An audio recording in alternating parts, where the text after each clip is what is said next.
Raiders. Raider Nation, what's happening this afternoon on a Sunday, May 3rd, 2026? Here I am, your host, Raiders First Downs, here with my partner, Donis Duncan, and you are watching Show Me the Shield. We're going to get after it tonight. As you can tell by the title, that we're going to be talking about everybody else's drafts, all of our enemies. We're going to cross over in enemy territory. So get in and buckle up, and here we go. Everyone thinks this team, our team, or their team crushed the draft. It's all over the NFL. You hear it more in Raider Nation, but I'm not buying it. Today I'm calling it straight, my folks, my friends, my fellow Warriors.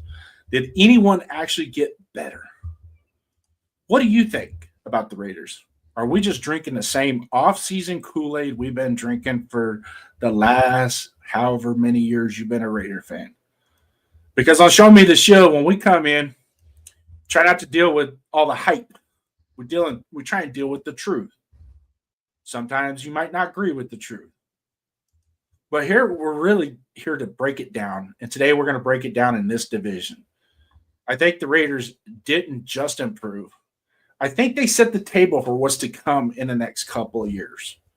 So for the next month, we have OTAs, mini camps. That's where the team bonding and practices are geared to prepare the team to practice. Yes, we're talking about practice. Because of all sports, football has a more direct impact based on practice. It's the habits you develop, the attitude, the information retention.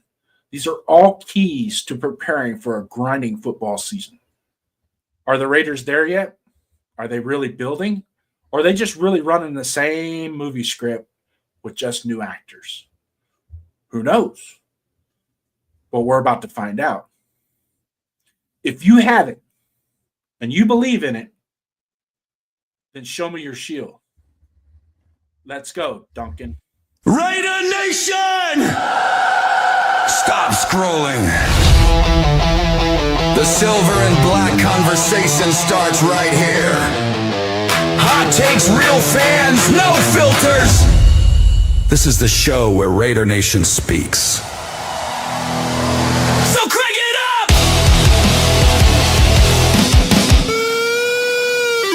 And show me your shield!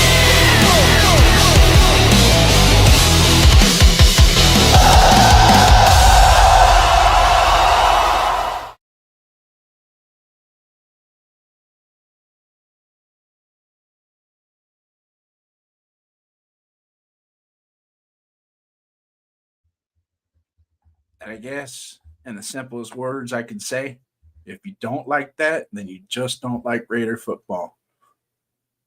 Raiders First Downs here. Donuts Duncan to my side. Duncan, what's happening, Captain? Or Professor, I should say. Yeah. Not much. I mean, started the moving process this weekend, so a little tired. Never get enough done that you want because you want to get it done as fast as possible, but yeah, it is what it is. We're here on a Sunday, ready to talk some more football, and I'm excited about that. Yeah. And I can tell you one thing, Jack's always early here and often. He's excited to watch, listen, and comment away. Always appreciate him stopping by. Salute, Jack. Thanks for coming in, brother. Everyone else, go ahead and hit those comments. What do you think about the Raiders draft? What do you think about the rest of the AFC West? Yeah, how are we looking? Got those. We got that coming. There's going to be some people in here that are going to be, they're going to be a little bit perturbed about it, what they actually see, and didn't realize what happened while we were so focused on our own draft. Kind of, some of us forgot. I'm one of them to pay attention to what the other teams are doing. Well, heck, we had 10 picks this draft going into it, and we ended with 10 picks, even though they're in a different order than what we started. I mean, it's very easy to not realize what was going on around the Raiders or outside of the Raiders organization. Yeah. So I don't know about you, but your mic is kind of lower and down again. I don't know if does mine sound like it's going low as well. Just kind of bring it a little closer to you and we'll see. Yeah. No, yours is sounding good. We'll try this out. How's that going? That's fine. And if you got it all the way in camera view, I don't care. Nobody else really cares. Yeah. So we talked about this last weekend, and then we'll kind of brush up on a little bit, kind of get us going here. Is how are you really feeling about the draft right now after you've had the time to digest it and everything? How are you really feeling about the draft? I'm thinking it's a really solid draft. I mean, we got our future quarterback. Hopefully he'll be our quarterback for the next 10, 15, maybe even 20 years. Who knows? So obviously that's the easy check mark there. But then after, it seemed like they really had the goal in mind to get after the quarterback and buy time for the defensive line to get to the quarterback.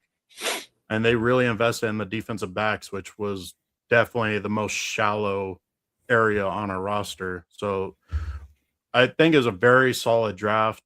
And then I loved it in the 4th round. We got Jermod McCoy. I mean, that's the easiest gamble I'd ever take in my lifetime. Like somebody with his talent in the 4th round. I don't care what the injury is. I'm going to take it.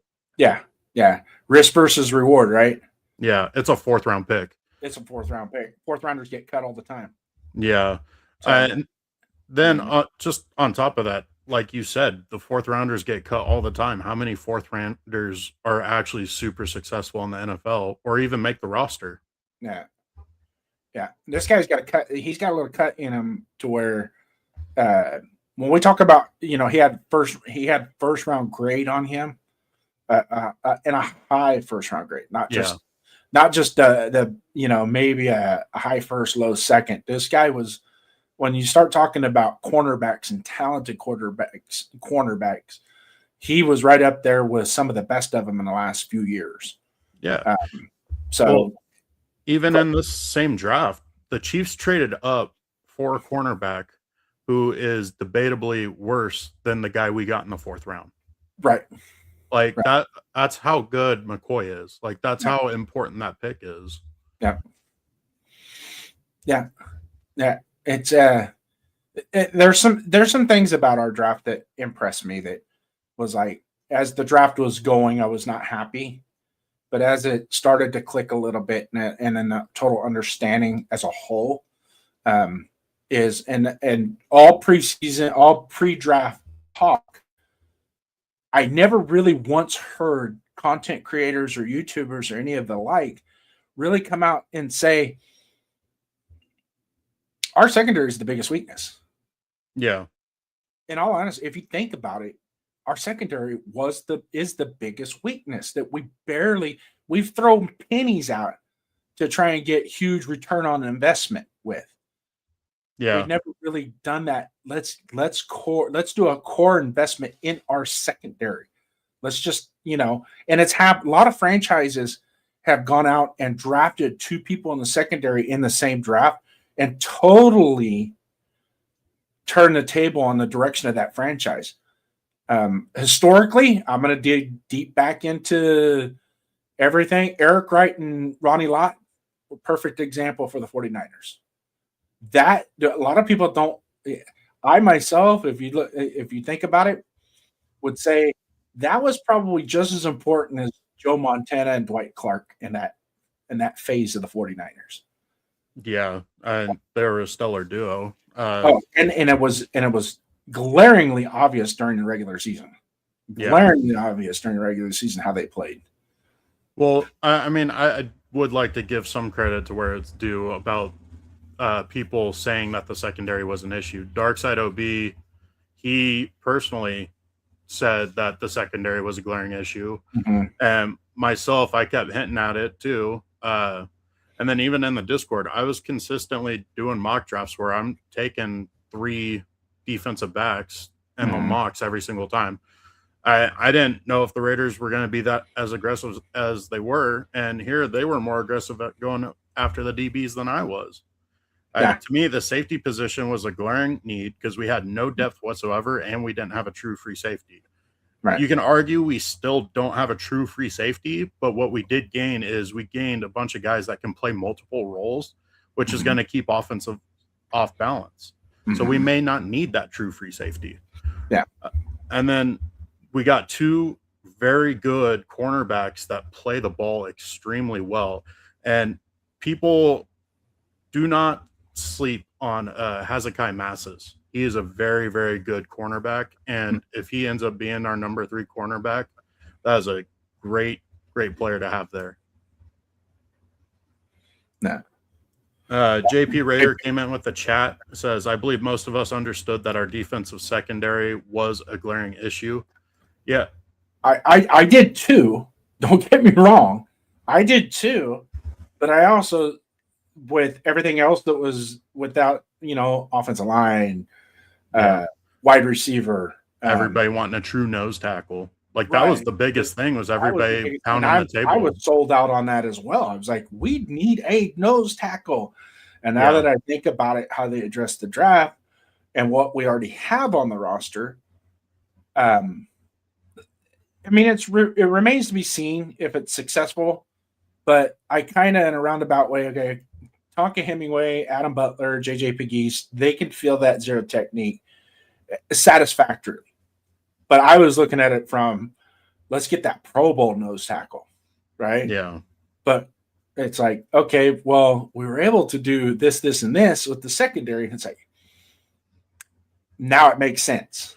It makes sense. I also think with John Spytek is he does not like wasted investments. Mm-hmm. And you got to look at our roster across the board at multiple positions. We have multiple draft picks pushed into positions where, because of last season, we don't know where we're at.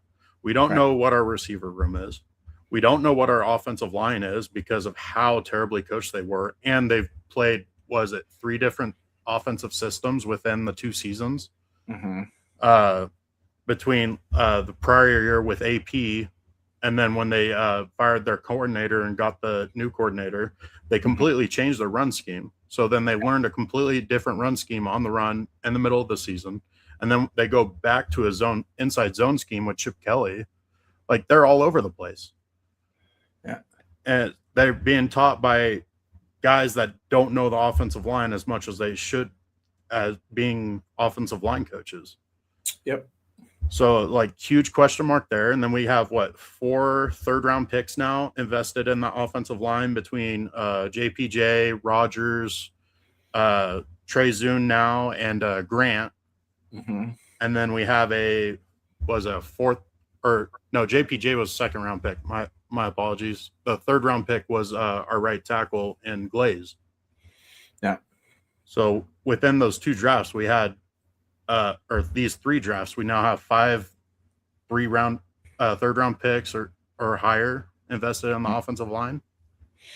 Yeah. So in a roundabout way, with Spytek, and kudos to Telesco as well. I think Telesco in the 1 year he was here, he didn't hurt us in the draft. If anything, he helped us. Kind of sad that he didn't get to stick around to reap the fruits of his beginnings, but it is what it is. No salt on him. It just, that's the way it was, and then we go a different direction. I get it. But with Spytek, I can see that I can see the direction. I can see how his thinking is, and how he executed his ideas. Now it's just a matter of his ideas coming to light and doing what they're supposed to do. And I know there's some people out there in Raider Nation that say, I just don't see it. I don't understand it. Doesn't make any sense to me. I don't know how to, even if I was able to take my beer goggles off for just a second and look and see that there was consistency with the ideas.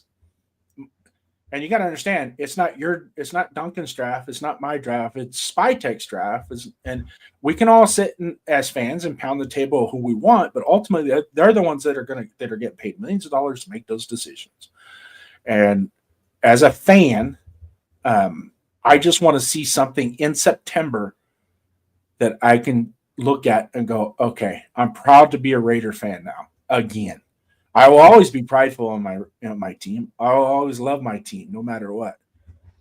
I've said it many times. If they picked up and moved to another country, I would still be a Raider fan. It's just the way we were brought up, and you just believe in your team no matter what.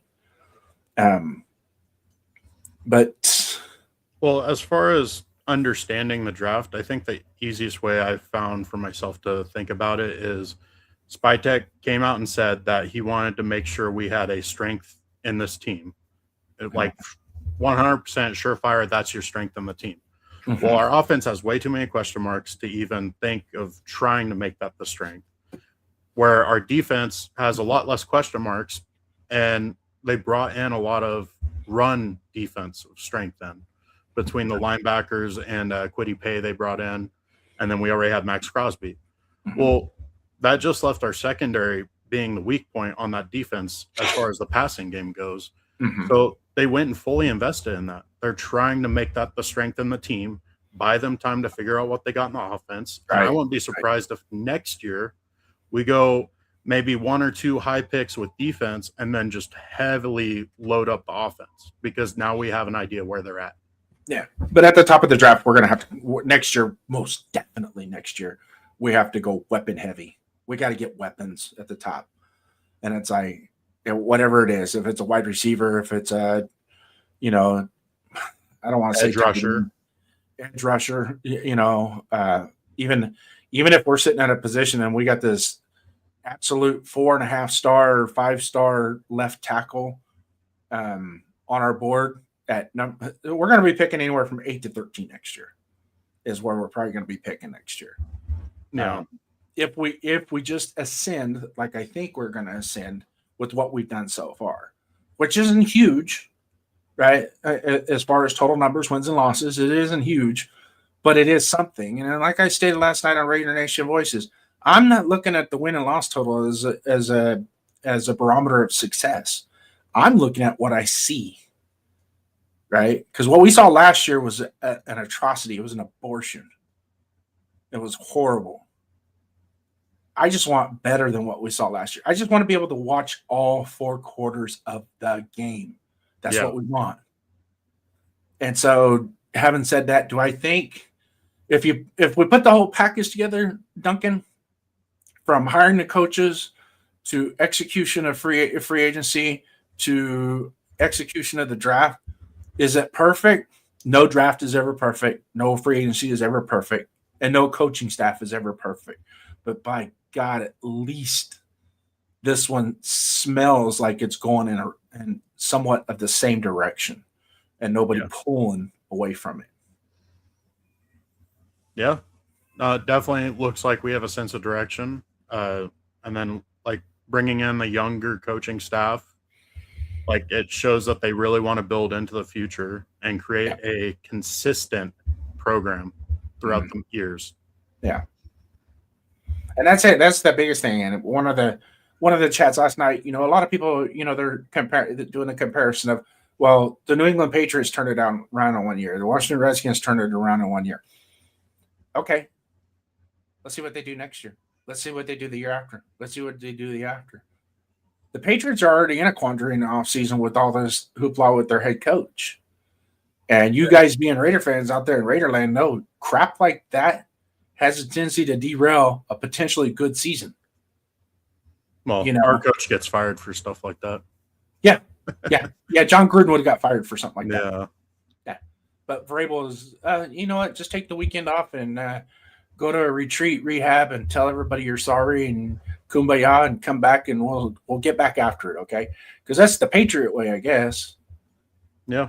I mean, Robert Kraft set the example on the hug and rubs, right? So I guess it's suitable for their franchise, And like I said, no coach is perfect. Don't expect him to be, but at the same time, let's not pull red handles and push emergency buttons this soon when all we're doing is just building. This is just building. Is all it is, and you kind of have to be excited that you're building. Yeah, But I want to give a salute to Willie Wayne. Thank you for coming in. Thanks for coming in, brother. Appreciate it. Shout out to you. If any of you guys in here, if you haven't subscribed yet, up in the corner of the screen is a URL code. That URL code, if you scan that, will take you directly to Donuts Duncan's YouTube page and hit subscribe to his channel. And let's get our numbers up. Last week, shout out, we had a phenomenal show. Yep. And I know this weekend we're having some. From what I understand, there's some YouTube stuff going on or whatever, some algorithm type stuff. I don't know. I know our show last night numbers. It was a great show. If you go back and watch it, it was a phenomenal show. Very, very relaxed, not stressful. Because I think a lot of times we get into this and it gets a little stressful, a little heated, and he left. He should be back, but we got a guest that's coming on. Been on our show before. More than welcome to come on anytime. One of our fellow Discord, Darkside OB. He will be coming on here shortly. He was in the green room and now he disappeared, and hopefully he comes back. You want to shoot him a text and see if he's coming back? What the deal is? Do that. Do you want to move on to our next talking point? Oh, here he comes. Yeah. So, none other than Darkside OB. He's at the bottom. We're on the top. I don't know how that worked. It's a random thing. Yeah. What's going on, y'all? But What's up? the best looking out of all three of us just showed up. Thanks for coming, Darkside, man. Brother, what's happening? Long time no speak, my friend. I know, man. It's been a minute. Yeah. What's good with you? Doing good. Hey, we kind of been glazing over and glossing over some of the stuff, and it just in a roundabout way, not really nitpicking specific, but just the overall, like the attitude of what our draft was like. And I know a lot of us were doing mock drafts. I did a couple towards the end. I'm not going to lie. When I got closer to draft, I kind of said, you know what, screw it. I'm going to go ahead and do a couple mock drafts just to kind of see what was going on. Mm-hmm. And it was still, obvious number one pick, and then the second round, it just kept Cade McDonald. Then when the actual draft happened and we're at 36 and he's on the board, I was like, oh, hell yeah. Right where I thought. And then we trade back to Stooks. Yeah. And You called it too. I seen that show you was on. You called it. Yeah. What's that? I said you called that. I seen that show you was on where you called it, the trade down. Yeah. I had a gut feeling we were going to trade back, and Houston we just had such a good relationship with Houston last year. And I'm almost 100% sure. Now I'm not, this isn't me. I don't have any insight. I don't know anybody in the building. I used to know one of the assistant equipment managers 15 years ago, but he doesn't work for him no more. But other than that, it's like, okay, knowing what I know and being around this team as long as I have and judging by Spy Tech, I knew at that 36 spot, if he can gain a little extra draft capital, because it's a little sweet spot for him. And you go back to Tampa Bay, the same thing is high in the second round. Doesn't hurt to go back a little bit in the second round, pick up some extra picks, right? Because you can get some really good picks just moving back 4 or 5 spots. Right. And I'm sure his cluster of players that he had on his board when 36 came around, 3 or 4 of his dream picks were still there. So by him going back to 38 was a no-brainer. I'm going to get extra picks in the back end. I'm still going to get the guy I want. What say you there, Mr. OB? No, I liked it. Because like you said, it was a plethora of guys right there that you could choose from. So if you can pick up more assets and still get a guy that you like, that's good business to me. Yeah. And then it says a lot that they didn't get a D tackle early. It says a lot about the defense tackle room that they already have in house that they like them. You know what I'm saying? So, I know a lot of people was wanting D tackles. Like you said, Cade McDonald, Christian Miller. I was hearing him, and then Lee Hunter had some buzz early on. Not really late, but early on in the draft process, he had some buzz for everybody. But again, it just says a lot. It just says a lot about, you know what I'm saying, what they believe in house, what's already in house. And I respect it, you know what I'm saying? And we needed secondary help. Definitely. We needed secondary help. So yeah, I like it. Goes back to one of the shows that we did with you earlier this year where we were talking about how not stacked, but how loaded up our defensive line room is. It's not like we have like great players there, but we have a plethora of guys that are legitimate NFL players. Right. You don't just push those guys out the building just because you want to go for a rookie that's could possibly be a great pick. The same thing we were saying. Same thing we were saying about the wide receiver room too. Like I know everybody wide receivers is a sexy pick, but you got to realize last year they drafted 2 guys. You know what I'm saying? You didn't get to see them 100%. They wasn't, you know what I'm saying, unhealthy. You just didn't see them on the field. You know what I'm saying, to be able to evaluate them.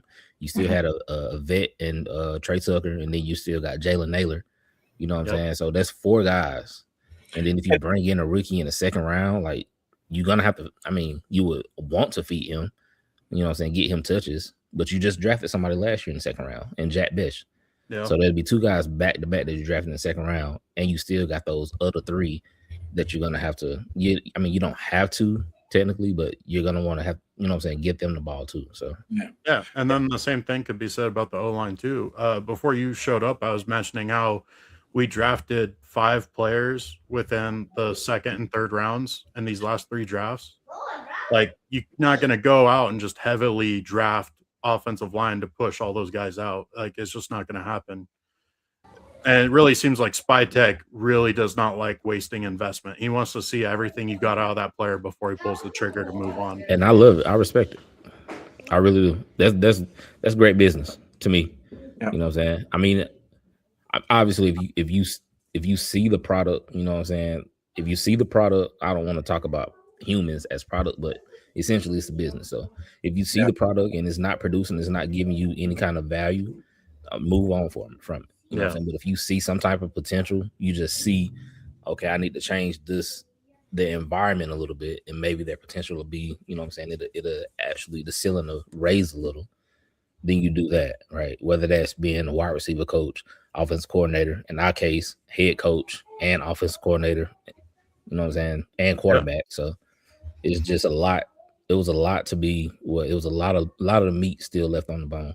Yeah, definitely. I think a lot of people too as well when they start assessing our passing attack, our passing game, and they're so focused on the wide receiver group in and of itself, they miss one key component in our passing game.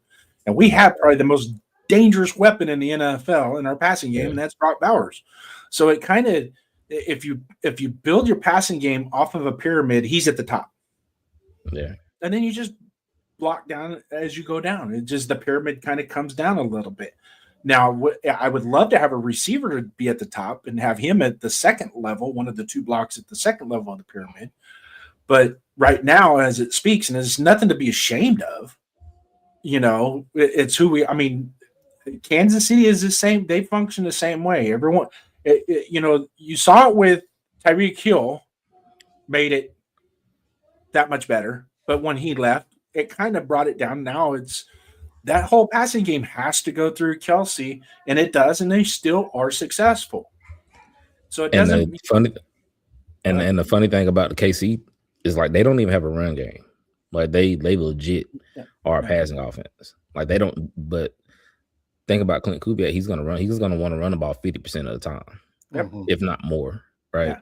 So that's gonna take that. I mean, again, I would want a dominant wide receiver, but it's gonna be hard to have a dominant wide receiver, a dominant tight end, a great running back, a running game. You know what I'm saying? That's a lot of mouths to feed. Yeah.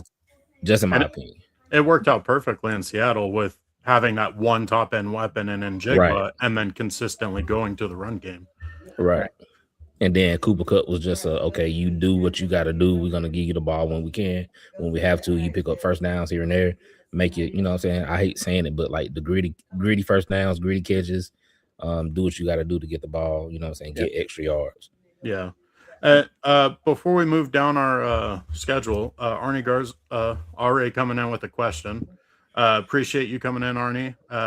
Our last podcast, you had a bunch of great questions, and we appreciate them. Starting off on fire already. Yeah. Question is, do you believe Spytek went rogue after the Genty pick last draft? Is that why Carroll didn't play the rookies all season when the season was lost? Going into this draft, I would say no. But after watching how Spytek handled this year's draft, I could see Spytek leaning towards his guys. Because originally, I think we were all saying Thornton and Porter were definitely Pete Carroll picks. Porter made sense, that big, physically gifted cornerback, like that has Pete Carroll written all over it. After this draft, it's like, okay, Spytek's definitely taken out of the Tampa Bay playbook when it comes to drafting and really focusing on that RAS and draft position. And then on top of it, his own personal opinion on drafting players with great attitudes. So that's one theory I could see being possible. I don't think he went rogue. I think him and Carroll kind of had an agreement on some players through the draft, and then Spytek on some of the picks probably strong-armed it and probably allowed Carroll to have a couple of picks of his own. But we'll never know. And Spytek has consistently owned up to last year's draft, so I'm just going to go with what Spytek says and let it be. What do you think, Darkside? I agree. I agree with everything Duncan just said. I don't know if y'all can. I didn't like the Thornton. I didn't really like the Porter pick last year either. I mean, to me, I just felt like it was better options on the table. But again, like I'll be talking in Discord, I'm not really a fan of taller corners. I like around six, even taller skill players, receiver and corner. I want you to be around 6 foot. Once you get around 6'3", 6'4", that athleticism has to be like top tier for you to actually, you know what I'm saying, be a factor. And that's very rare. I know everybody like the Sauce Gardner and the other boy Tariq Woolen in Seattle, but those guys get dominated all the time by the shifty guys. You know what I'm saying? Like speed wise, they there, but they grab a lot. They get a lot of penalties. I know I'm getting off on a tangent, but my preference is the 6 foot range. And to answer the question, yeah, I think this year's draft resembles that. Getting athletes that can play multiple spots, right? Which last year it was get guys to fit the specific scheme. Yeah, having that versatility as a player is huge. It's just even like, and we'll talk about it later as we get into some of the other ones. Originally, we were going to come in here and I want to actually talk about other people's drafts. So while we're on this tangent just a little bit, what I'm going to do is I'm going to bring up, this is going to be ours compared to, we'll start with the Denver Donkeys. Okay. As you can see here now, you have their draft is a C+. Okay. And having said that, you can tell they had a round 3 pick, 2 round 4 picks, a round 5 pick, and 3 round 7 picks. So they didn't have a whole lot of meat going into the draft, which I think they if I'm not mistaken, they traded some of their assets to get veteran in trades and trade up last year and with whatnot. I'm not too particular on exactly how they did it, but if you look at the Denver Broncos and how they drafted, not too impressed with what they did. It doesn't scare me what they did. Yeah, to me, they went after depth because they are a very top-end talented team. They already have their stars in place. They just needed those filler players to help fill in those gaps just in case they need them. I will say, though, for me, the tight end that they got in round 5, Justin Jolly, he does fit that joker role that Sean Payton always talks about in his offense that he thinks is super important. He can actually fill that role compared to the players that they didn't have. Yeah. Who made this graphic? That's dope. This my chat GTP helped me with it. Okay, yeah, that's dope. I like that. I mean, I like Dunn said. I mean, I know some guys on this list. Tyler Onyedem and Jonah Coleman, Cage Gacy, like Justin Jolie, because I like CJ Bailey out of North Carolina State. I really like him at the quarterback. Dolan Bentley and Red Murdoch, he was Mr. Irrelevant, I think. Yeah. But yeah, I think they just got guys that can if they stars go down or if they beating somebody or losing real bad, they can come in and get some reps. I mean, that's really what it is. Not the only one that I would add their first. I would add their first round pick in there too. They traded for Waddle. So I mean, okay, so that's their first round. Now that it makes sense, I totally. That's why I was saying I wasn't quite sure where they give up some of their draft capital to go with, but it kind of makes sense now that that number one pick for Waddle. That's a good investment. I mean, not going to argue that. Not going to argue that whatsoever. But yeah. So looking at we kind of took a glance at the chart at the Broncos. Not too worried about what they did in the draft, but yet at the same time, it's their free agency, and then they're bringing back what they had. I don't think they lost any of their key players to free agency. So it remains to be seen exactly that. We all say the Broncos were just an ankle injury away from probably being in the Super Bowl. Yeah. So we'll see how that plays out as well, because we played the Broncos last year and they dominated us, even though the scoreboard doesn't show it. I mean, they dominated us. They were in victory formation with 4 minutes to go, just like hold on. I've been watching. I rewatched that game. I rewatched the Chargers, both Chargers games, both Broncos games, and we lost, but most of that was on Geno, man. Yeah. Well, especially that first Chargers game. Oh my God, we were in that but game. we ain't gonna get on that though. But you scored. I rewatched some games like 5 times, man. It's like I'm gonna fire some people. I'm gonna fire some people up when I say this too. That first Chargers game, you go back and look. Genty left a lot of yards on the table. Not just the holding penalty that was called back. There was other ones out there that he had open space and it was blocked up perfect, and he left it. Perfect example is in the second quarter. They finally started to run power toss to the strong side, to the field side. They ran power toss to the field side. It was blocked up beautifully. Yeah. Stay high, get to the numbers, angle out, and get upfield. No, as soon as he got to the numbers, he turned upfield and went right straight to the pursuit. And I was like, oh my God, he could have beat the pursuit at the second level. He could have beat this pursuit at the second level. And if I'm not mistaken, it was like 4 minutes and 24 seconds or 4 minutes and 44 seconds in the second quarter. I've watched that play over and over and over again. And it's like 4 minutes and 34 seconds, somewhere in there, that they do run power toss to the right. And if you hit stop, even though it's not the coach's view or whatever, it's the television view, you hit stop, make it big, and look, you will see that the tight end has the second level blocked out, cornerback is blocked up, the edge is covered tight, the second level is chipped, not completely covered, but he had a perfect. It was one of those. If Bo Jackson was running that ball, he would still be running. Yeah.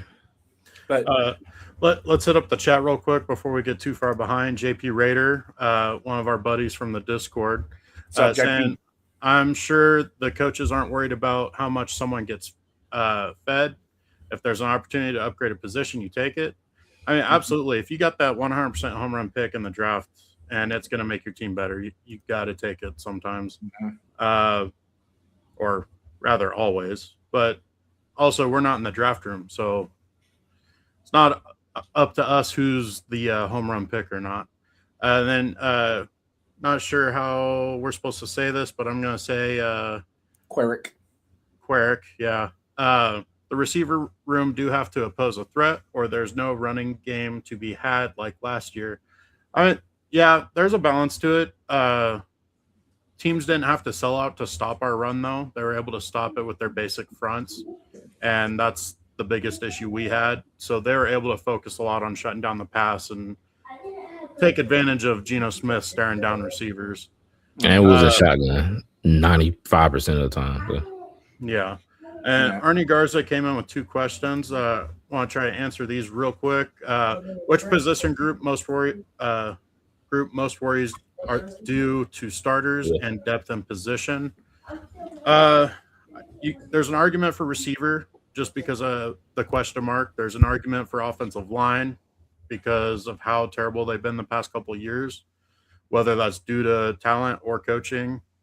And then I would say D-line because we don't have that top end talent in the D line outside of Max Crosby. Yeah. What do you guys think? Me, myself, when it comes to the depth, that worries me the most, as specifically depth, is going to be the linebacker position. Yeah. We got two really good, we got two phenomenal starters, don't get me wrong. But if they go down, that's a huge drop off. Yeah. From what we have. Yeah, I agree. I would say D tackle as far as both. For both, I would say D tackle. I like John Lualu. I like the guys we have, but as far as like star talent, it's not there. Yeah, we have the depth at D tackle, but we don't have the star talent. No. Then Arnie Garza's second question is: can Tokyo Toe beat out Matt Gay, or a long shot, or no chance in hell? Chance. I think there's a chance. The problem is Tokyo Toe does not have a recorded long range of kicks in his college career. But to be fair, Matt Gay is not a power kicker either, but he already has that experience of playing in NFL games where their stakes are high. Even though he's not the greatest, our last kicker was better. I don't know. Are you accurate from 45 yards and in? Yeah. That's all I want. Be consistent around 45, 50, and then you good. You're good. 60 and 70 is like that is good, you know. I would want it, but as long as you can make 45, 50 range at like a 95% hit mark, then that's good. 90, 95. Yeah. And then JP Raider added on to what JD was saying. Genty wasn't seeing holes quick enough last season at times. And also, to be fair, that could be a lack of confidence in the blocking too. Yeah. Sometimes you're like a quarterback, you're pulling that ball quicker than you need to because of how games usually are flowing. No. You create bad habits with bad blocking. Yeah. You're starting to look at stuff that's not there, and you start seeing those ghosts like Sam Darnold. Yep. Yeah. And also, too, with Genty, he's going to have to change his running style a little bit more in the NFL than what he did at Boise State. And that's a key. When I say Boise State, that's key, right? Yeah. Because he wasn't at Oklahoma, he wasn't at Alabama running those yards. He was at Boise State, and I'm not knocking it. The kid is good. I like Genty. He's just no longer easily the best player on the field anymore. On Mike Washington Jr. Don't close your eyes. And Mike Washington doesn't. He's coming in fresh. He only had 167 carries last year. That's not a lot of carries for a number one back in college, especially at Arkansas. And Arkansas was a horrible football team. Yeah. Yeah. And I think Genty was like top 3 in targets for running backs. Or is it targets the right word? But receiving, whatever. It's like receiving and rushing attempts. Touches. There you go. I knew it started with T, but he was like top 3 in touches last season. Yeah. So it's gonna be good to get him, you know what I'm saying, off that top mark and more around the 15-20 range, and have Mike Washington as a legit athlete to come spell him. And I also like Roman Hemi too. Yeah. I like Roman too. I like Keelan better, but Roman was good. I mean, for UDFA, Hemby's pretty dang good. Yeah, that is true. It's kind of shocked me that he got to UDFA. I figured somebody would at least throw a 7th round pick at him just to keep him from going UDFA. Yeah. You know, I think it's because he's what, 25. Same thing with that Chase Roberts guy. They'll be 25 this year. All right, so let's dive into the Chiefs a little bit here. Bring them up. This is the Chiefs draft board. You guys got anything you want to add to that? I hate to say it, man, but I like the Chiefs draft. Me too. I mean, the only one that's questionable is Cyrus Allen. And that's in the fifth round. Yeah. I mean, that's the only questionable pick. But you got Mansour Delane, who I love. I thought he was the number 1 corner in the draft. Mm-hmm. Peter Woods, I'm a fan of Peter Woods if he gains weight. I don't like slim Peter Woods. I like chunky Peter Woods. Yeah. R. Mason Thomas, I know one of Love y'all, that I think it was Duncan. Love Was you, Jason? Yeah. One of y'all was loved Jason, R. Mason yeah. Thomas. Yeah, he's a baller. He's a Yeah. football guy. Nut. Right. Kennedy, he's versatile. He can play corners and he can play safety. Yeah. Emmett Johnson reminds me of Darian Sproles. I don't know if y'all remember him. Uh-huh. He reminds me of Sproles. So yeah, I mean, and Garrett Nussmeier, he was a number one pick, like first round pick last year. So yeah, I'm a huge Garrett Nussmeier fan. Huge. I loved him the year before. Last year, I had high hopes for him too. I was like, man, that guy's gonna be good. He was everything that you thought. Everything that everybody says about Ty Simpson today is what I was thinking and seeing the year before with him. Coach's son, pro ready, runs a lot of RPO. Okay, but that's college. Okay, I don't care. We can argue till we're blue in the face. That's just college. That's just what they do in college. They do a lot of that in college. But you start to look at him like with his he's good with his progressions. But that injury, that core injury, and then I just found out that it was related to a cyst. Yeah.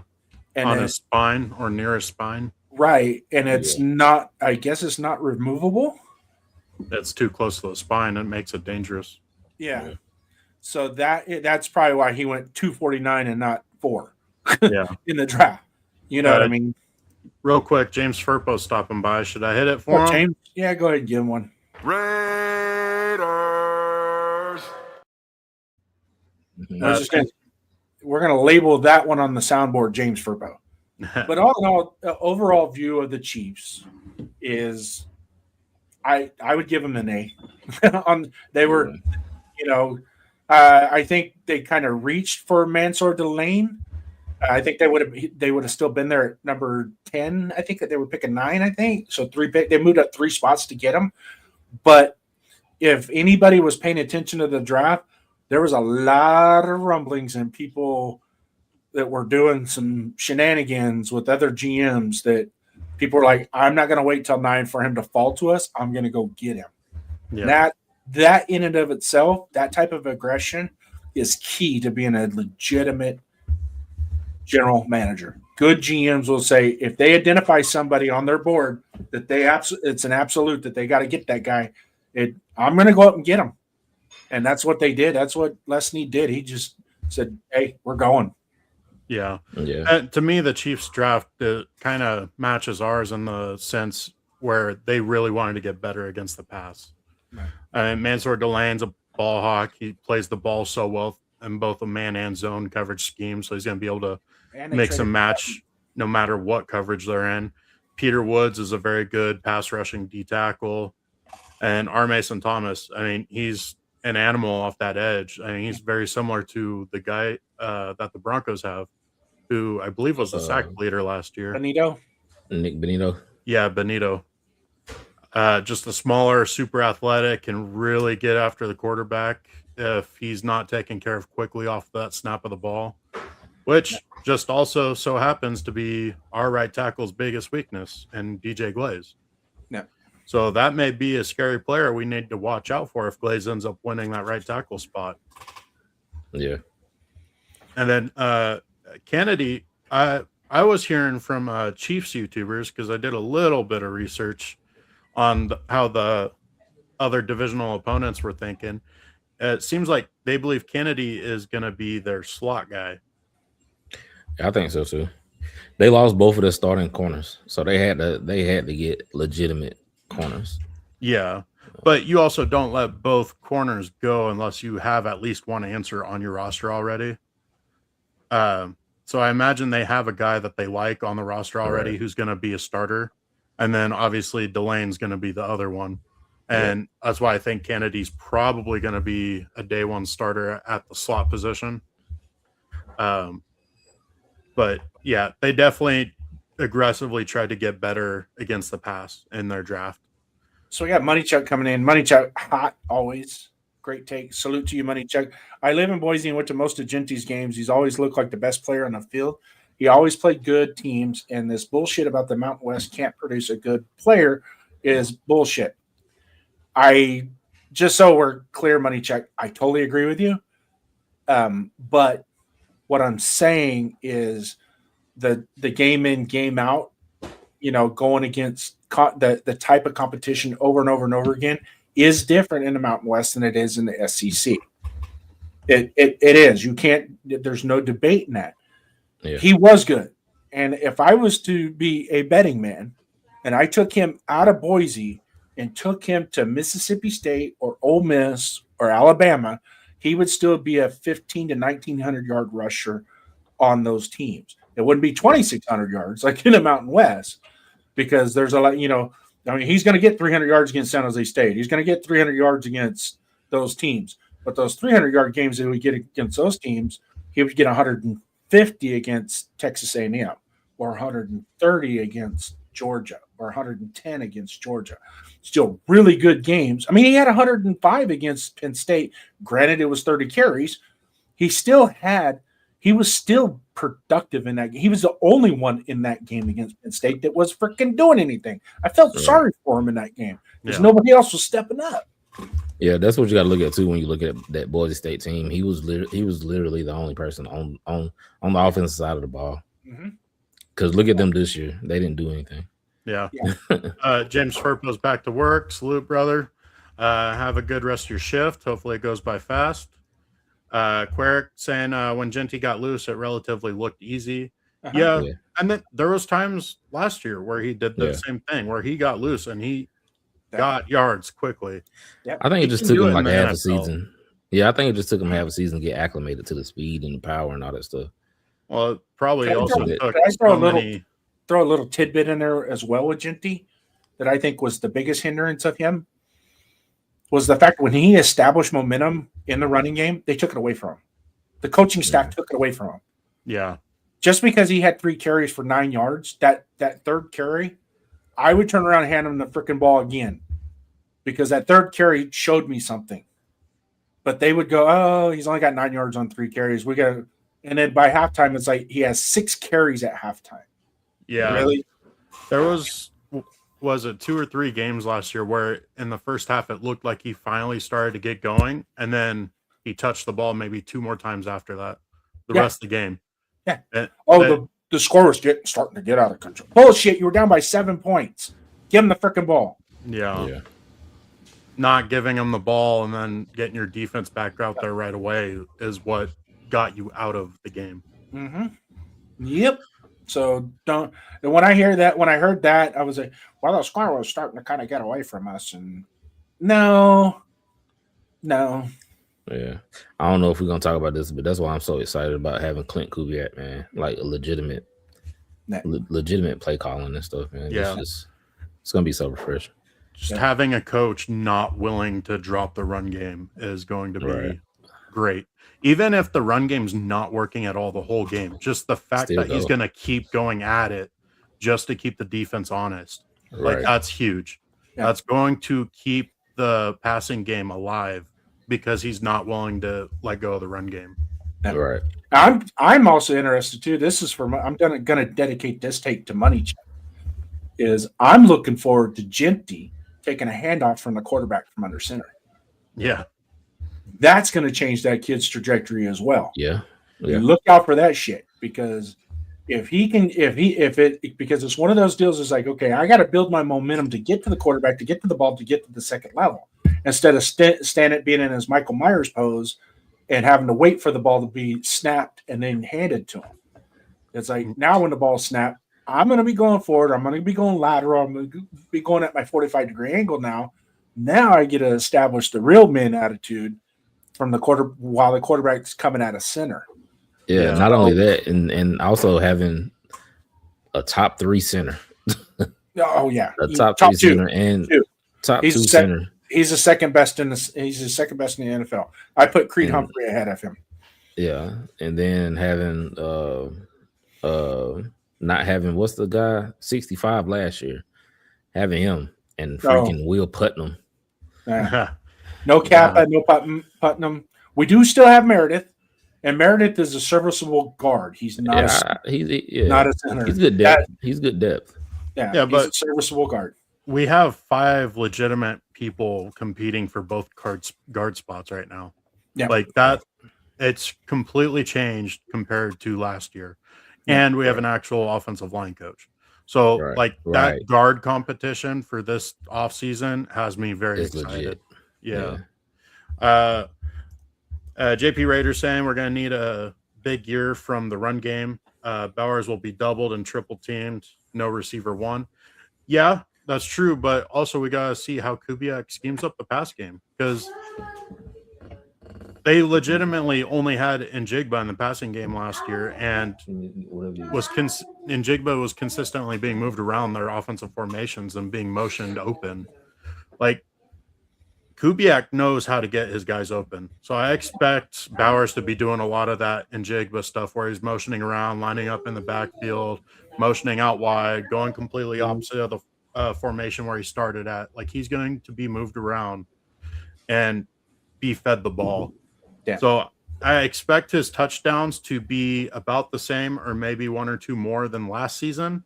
And I also expect him to have about the same receiving yards as he did his rookie season. So meaning he'll have his best season to date. Combined. Take his rookie year and last year and combine the two. Rosetown coming in. Salute Rosetown. Appreciate your support. So yeah, as far as Genty, my target for him is going to be 95 receptions, 1,200 yards, and 11. Bowers. Bowers is in that 1,100 to 1,200 yard range, 12 to 13 touchdowns for him. Yeah. And that's a sweet spot for him going into the third year, because next year we're going to pay him. We're going to have to pay him. And that's the best way to do it, is for him to do that. He needs to go into this year knowing this year's his contract year. Yeah. That's where he's going to get that money. I think he's going to get paid anyway. Yeah, he will. As long as he don't get hurt. Yep. Knock on wood. So we talked about the Chiefs, and I know we kind of got off topic what the show was supposed to be about, and I think people coming in wanted to, but we're going to talk about the Chargers now and what the Chargers did. We talked about the Broncos. We covered the Broncos. We covered the Chiefs. Now let's talk about the Chargers, and let's look at the Chargers.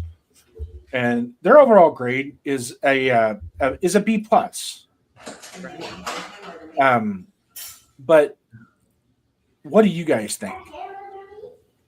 Personally, I think the Chargers drafting for their team had the best draft out of the whole AFC West. Personally, they went and got much needed help with a stud edge and Akeem Mesidor. He may be older, but he's very, very good at the edge. He can play both the run and the pass. He's not going to get tripped up. And then they went and got players that fill roles that absolutely devastated them last year. Their O-line was a complete mess that whole last season because they had so many injuries. So they went and invested in a top-end center or guard possibly for their team, and Jake Slaughter, who I know Jason, you and myself both liked him all throughout college last year. Yep. The guy is a very good old school get after you kind of guard or center. Brennan Thompson, he was the one player that their new offensive coordinator requested. He said, no matter what, if you can find a way, get this guy. That's who I want. And they got him in the 4th round.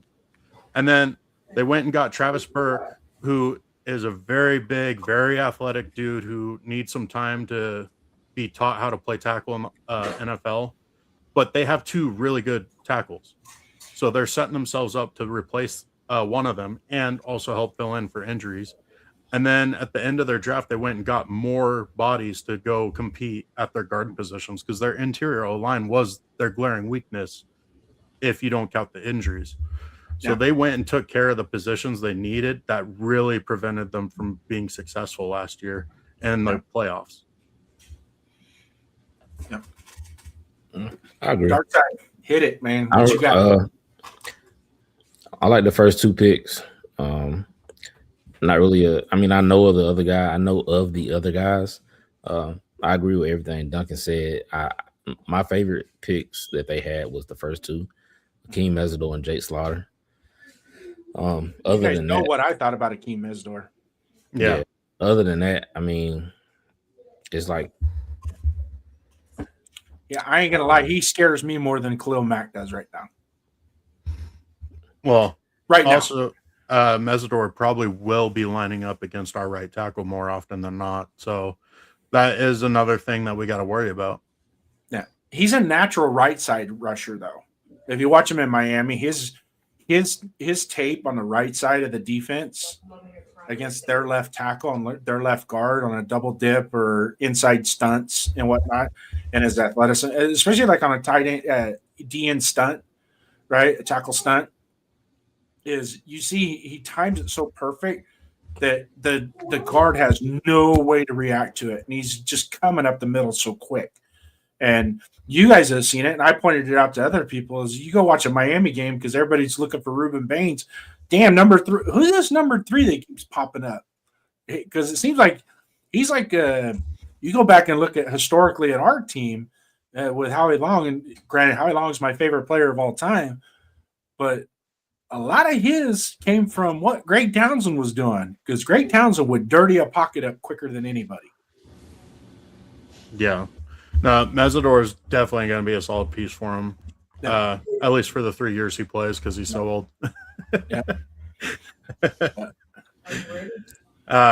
No, he's a solid player, and it sucks that he ended up being picked up in the AFC West, but yeah, it is what it is. It is what it is.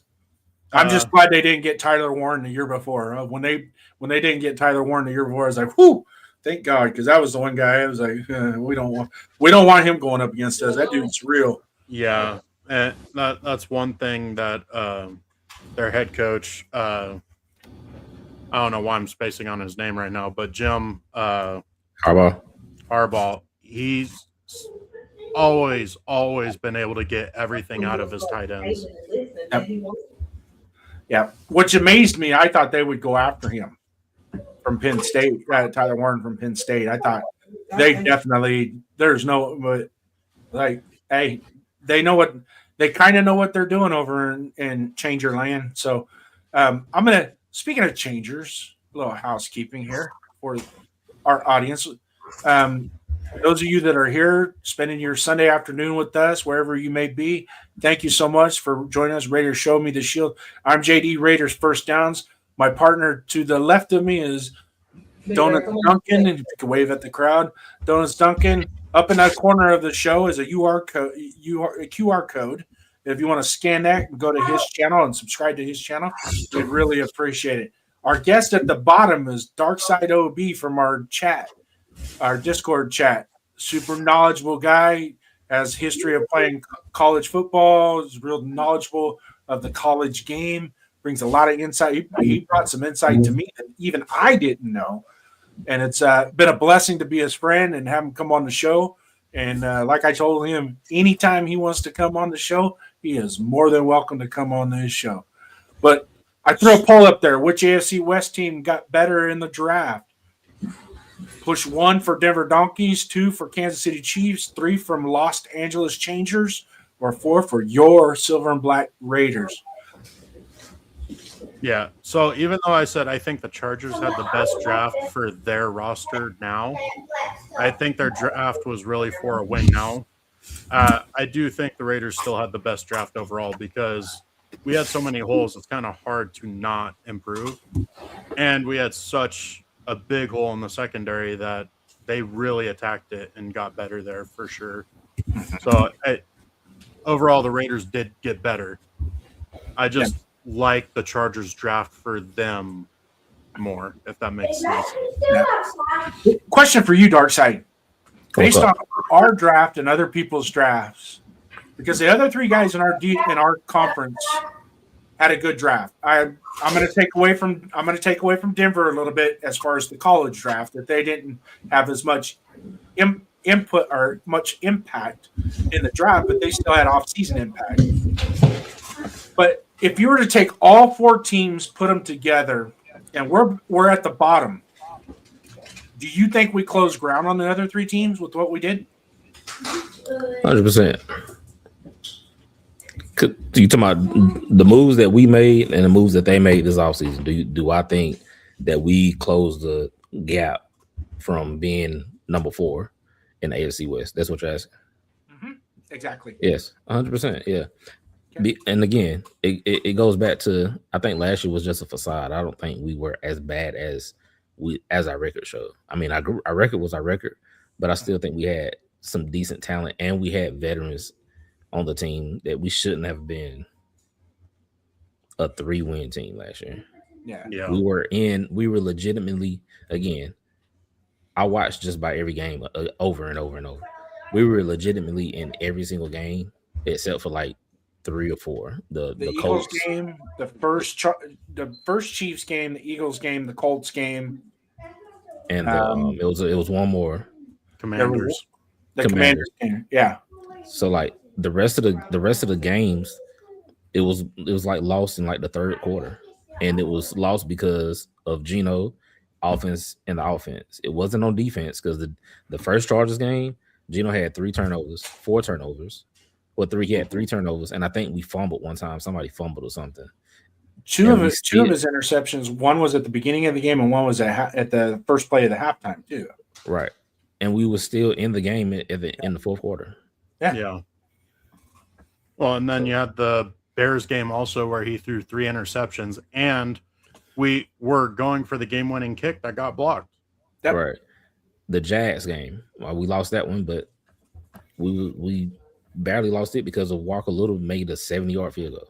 Mm-hmm. Yeah, and we almost beat a sleepwalking Texans team too.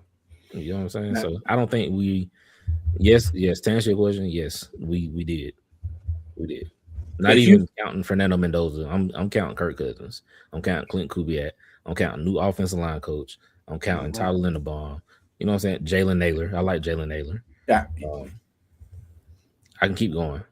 And I think Jalen Naylor, because when Jalen Naylor got his opportunities without Justin Jefferson and Madison, he produced.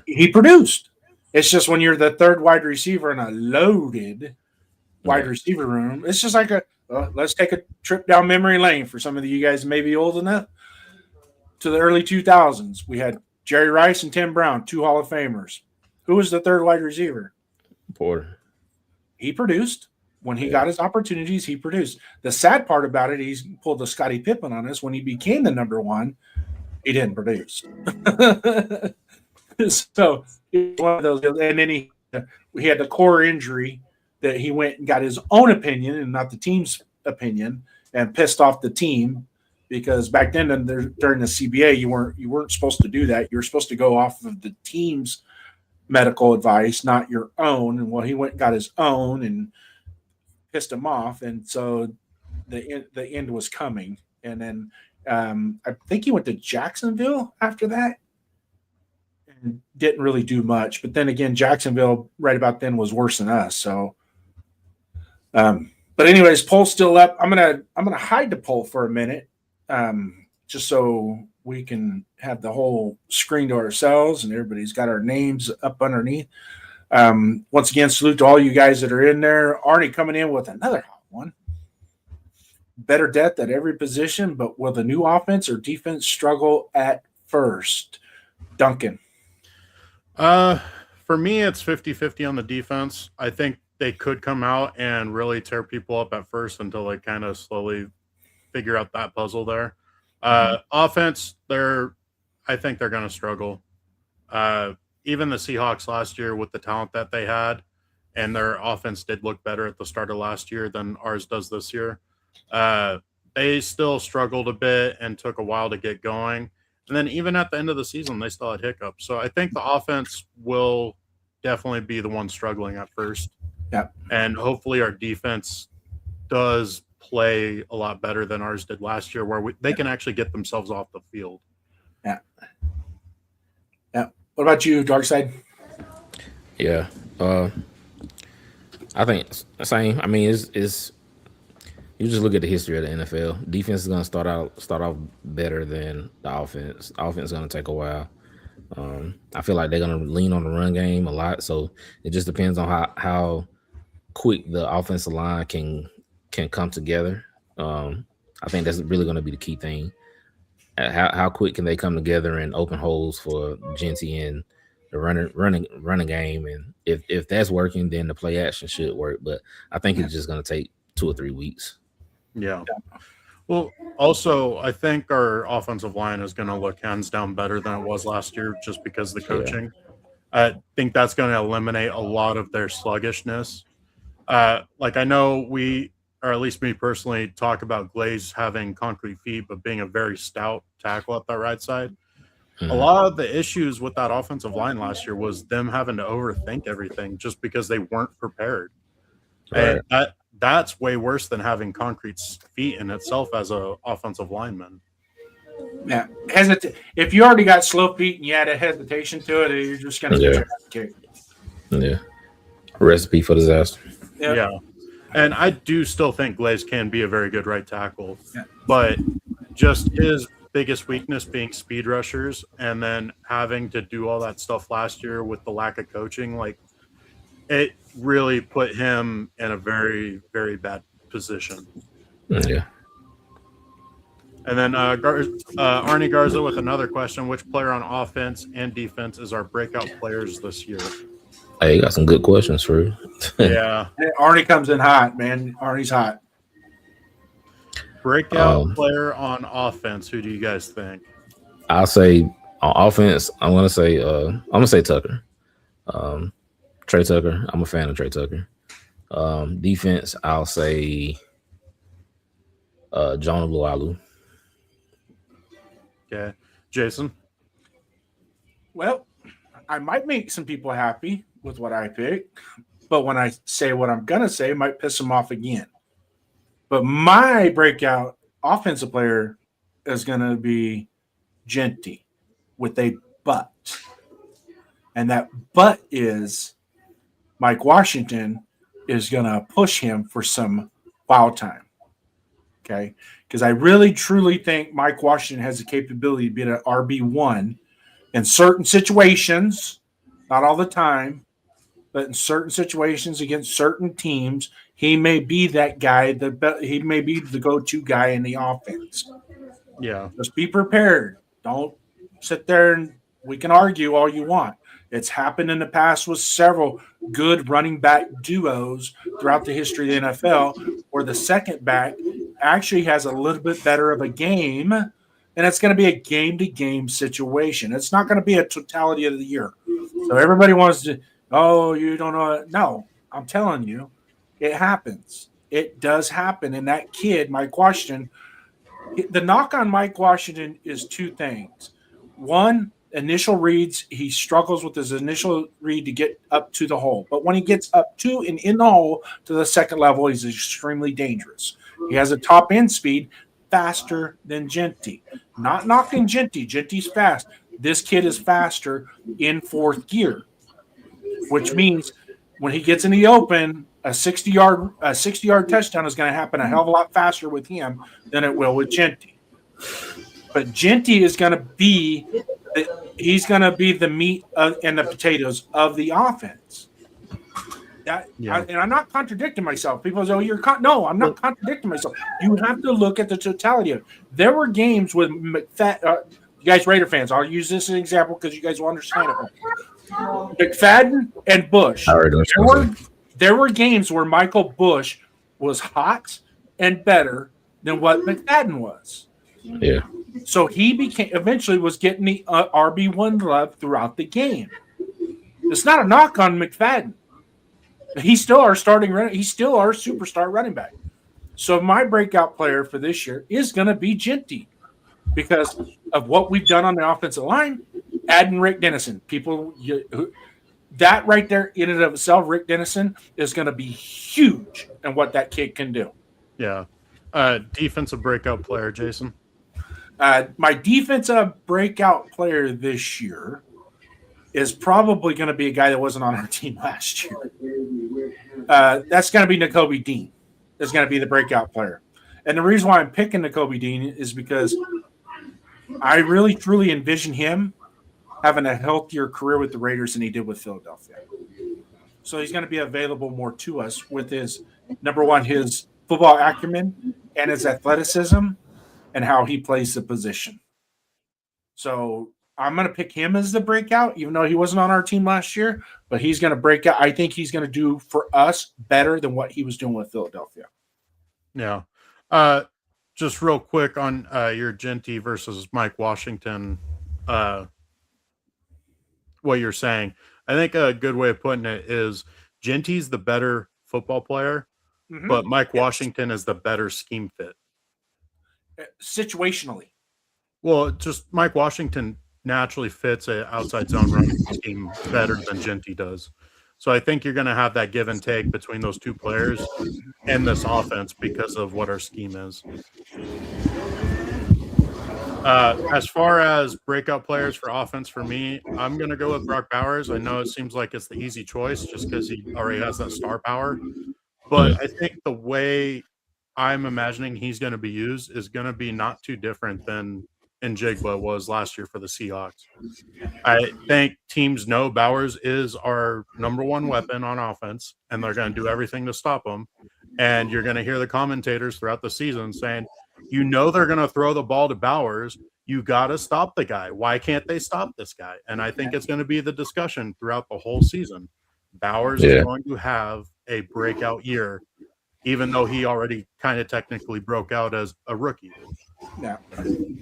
That makes it hard. That's a good pick, but it makes it hard to call it a breakout because I don't know how much more you could break out with him. But getting to the chat real quick, what long run did Genty get hawked down in the NFL? The Chicago run that he still had to do some muscling late down the field. Wasn't so much he got caught from behind. And now you got to remember, too, even Bo Jackson got caught from behind. So it can happen to anybody. If it can happen to Bo, it can happen to anybody. So I'm not going to get lost in that realm. What I'm saying is in the open field, if Mike Washington and Genty had a foot race, Mike Washington will win the foot race 9 out of 10 times. Full stop. Now, getting to JP Raider, he also fumbles a lot. Absolutely. 10 fumbles in 3 years, and he carries the ball. That's lost fumbles, right? Who you talking about? Washington. Okay. He does get a little lazy in his toting of the rock as he's starting to get downfield, and blindside tacklers and people out of his view have a tendency to get a good punch on him and good hits on him to jar that ball loose. Yeah, he runs straight up. Yeah, he runs a little upright. And but those are some things that are correctable. I'm going to take you back historically again in our franchise because it seems to be easier to use our guys. As Marcus Allen was a fumbling machine when he came to us from USC, and it took a couple of years for him to get over that. He was still put the ball on the ground quite a bit of times. So yeah. But anyway, also getting back to what Queric was asking, T Severe was saying Biard hawked him down. Bayard, yeah. Tomato. Who's your defensive guy though? My defensive guy is, if he's able to be 100% healthy, is Jermond McCoy. If he's not healthy, then I'm going to stick at cornerback and say Darian Porter. Okay. Personally, I know some people have knocks on Porter from last year. They think he can't be an NFL quarterback. I saw the opposite. I saw flashes to where he could be a great NFL cornerback. Yeah. Now, it's the thing with Porter is he needs to be able to consistently be at that level. It pretty much every single game he started last year, he ended up having to warm up at is how I'm going to put it. He started out slow, really struggled. Polamalu saved him quite a few times early in the games, but as the second quarter came around and then throughout the rest of the game, Porter really stuck in there and ended up taking over his side of the field. It seemed like. So I think Porter has it in him to be a very, very good, if not great, cornerback in the NFL. He definitely has the tangibles. Jermond McCoy, way better of a cornerback than Porter is, simply because of snap count. McCoy is way more of an experienced cornerback than Porter is. and he's just as athletic and has a natural instinct to get after that football, whether it's for batting balls down or getting interceptions. Yep. Bush Raider, salute. Well, nice seeing you in here. What's up, Bush Raider? Bowers will be the number one weapon, but Tucker also will have a breakout year. I I'm think open. Tucker is going to have another similar season to last year, where he might have a couple of games where he looks really good, because I think Naylor takes away from him. No, I think Tucker's gonna be the guy. Yeah. I mean, I just I mean, I just feel like Tucker's being not overshadowed, was overlooked. I feel like he's been overlooked. I'm going to ask you this, Darkside, What's up? because this is my personal opinion with Tucker. I don't think the previous two coaching regimes knew how to use him. Well, I know last year they tried to get him the ball, force him the ball in sweeps and screens, but to really get him to break that middle of the field or cross the field with like opposite rollouts, and he's doing a skinny post or a post or crosser, right? And coming backside of the play. I never really saw that, and that's where, especially in a man like a single high or man coverage, is where he's deadly. Yeah, I feel like he's going to kill the over outs. He's going to be the over out king this year. Well, personally, I think Tucker needs to move to the slot, because I think he could dominate as a slot, because where he is overlooked is his route running. He's a very clean route runner, and he's got quite a few routes in his repertoire. It's just him constantly being pushed to the outside and being an over top guy takes away from his ability. My biggest knock on him, and then I'm going to get off of the subject because I think he can be everything that we expected out of Henry Ruggs, as far as that guy that could break the top of that defense apart. My only knock on him is he doesn't catch the ball clean. That's my only knock. It's like his catches, a lot of his catches aren't in sync with his feet and aren't in sync with the receiving the ball, and you see a lot of initially it's like he's trying to catch with his hands, but not his finger. He's not using his fingertips, more like the palm of his hand, and the balls aren't being caught cleanly. The year before, not last year, but the year before, I think he set the NFL record for instant replays because of his inability to catch the ball clean. So the year that you're talking about, after that year, he got LASIK eye surgery. Okay. Which was which was Antonio Pierce's first year. So he went into Antonio Pierce's year with LASIK eye surgery, but then you got Luke Getz as offense coordinator. Yeah. And then last year he had Brennan Carroll. Yeah. And last year he was good. I thought he was good. I don't think he got enough run. But then again, nobody else did. I think that offense was predetermined. Every play was predetermined, and that was just going to be the way it was going to be.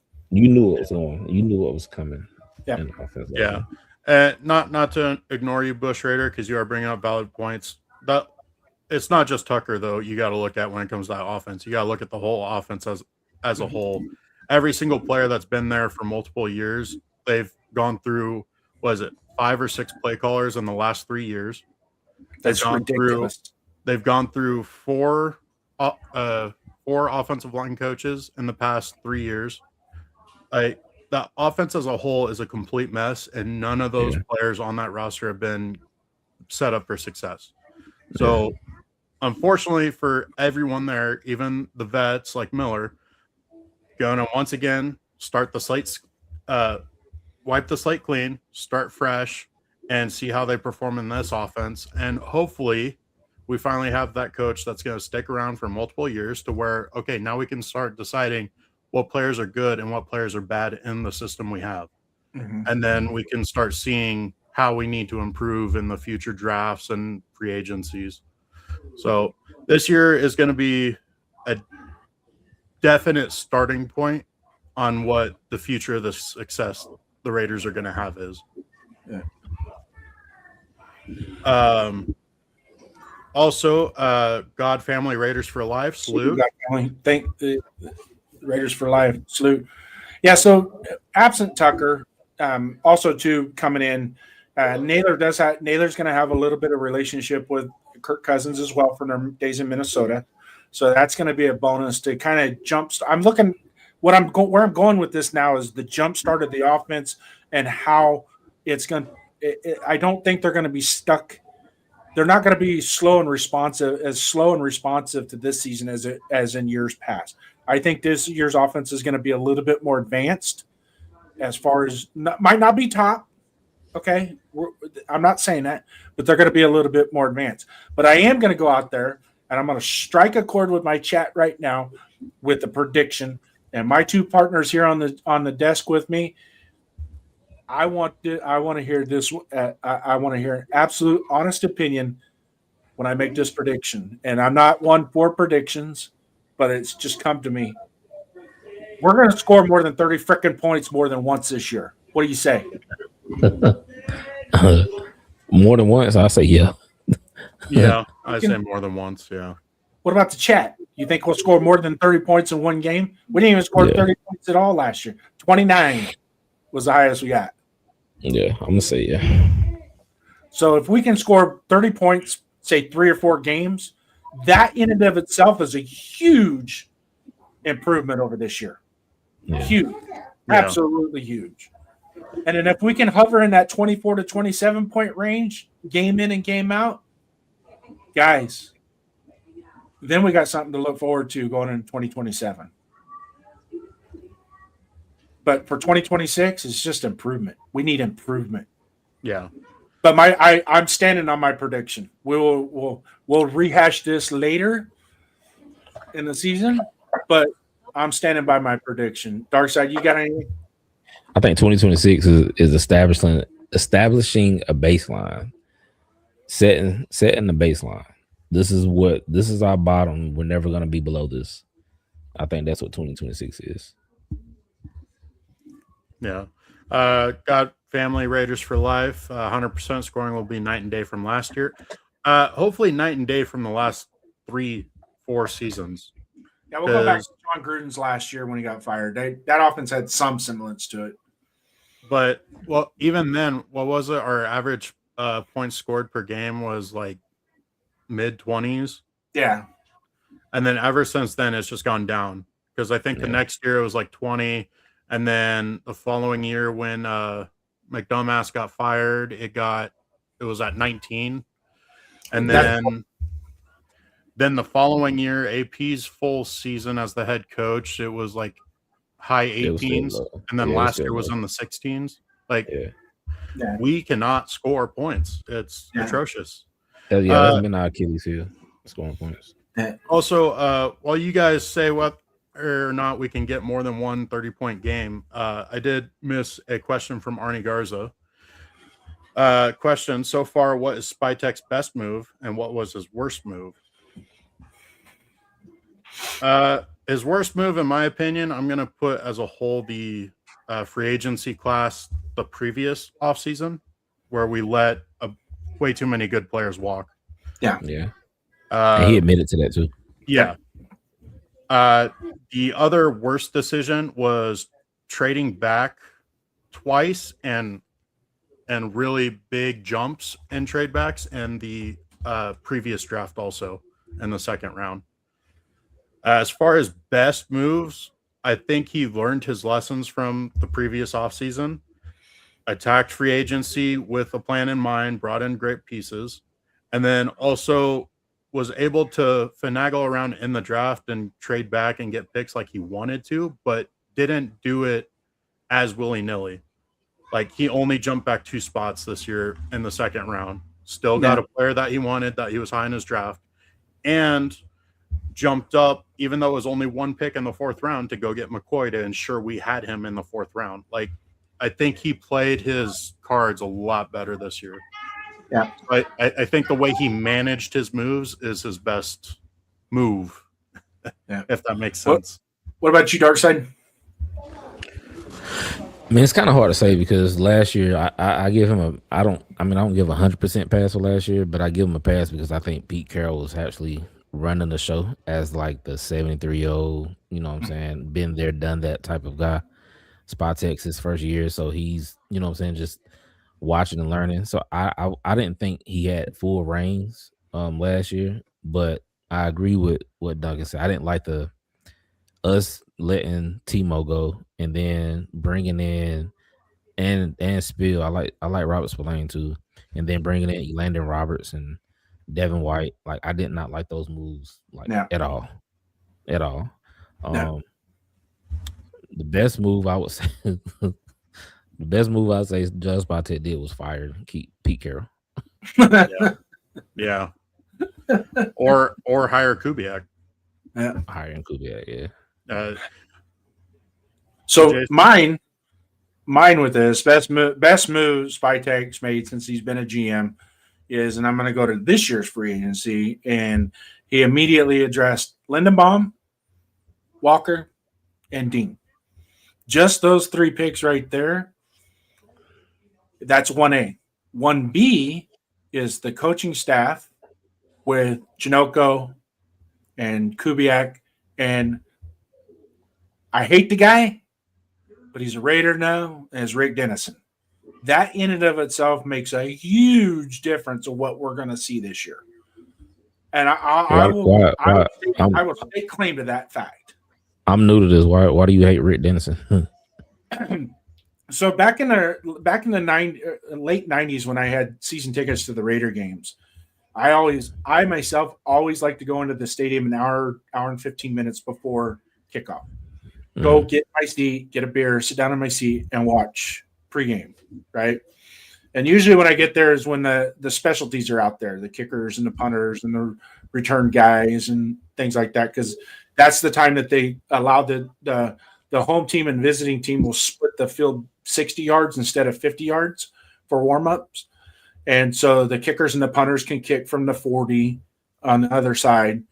And the Raiders came out, and it was their turn, and there were some balls and stuff. And Rick Dennison's down. He was a special teams coach for the Broncos at the time, and he was grabbing the balls and throwing the balls away. So the Raiders had to chase down their own balls so they can warm up. And he was chippy.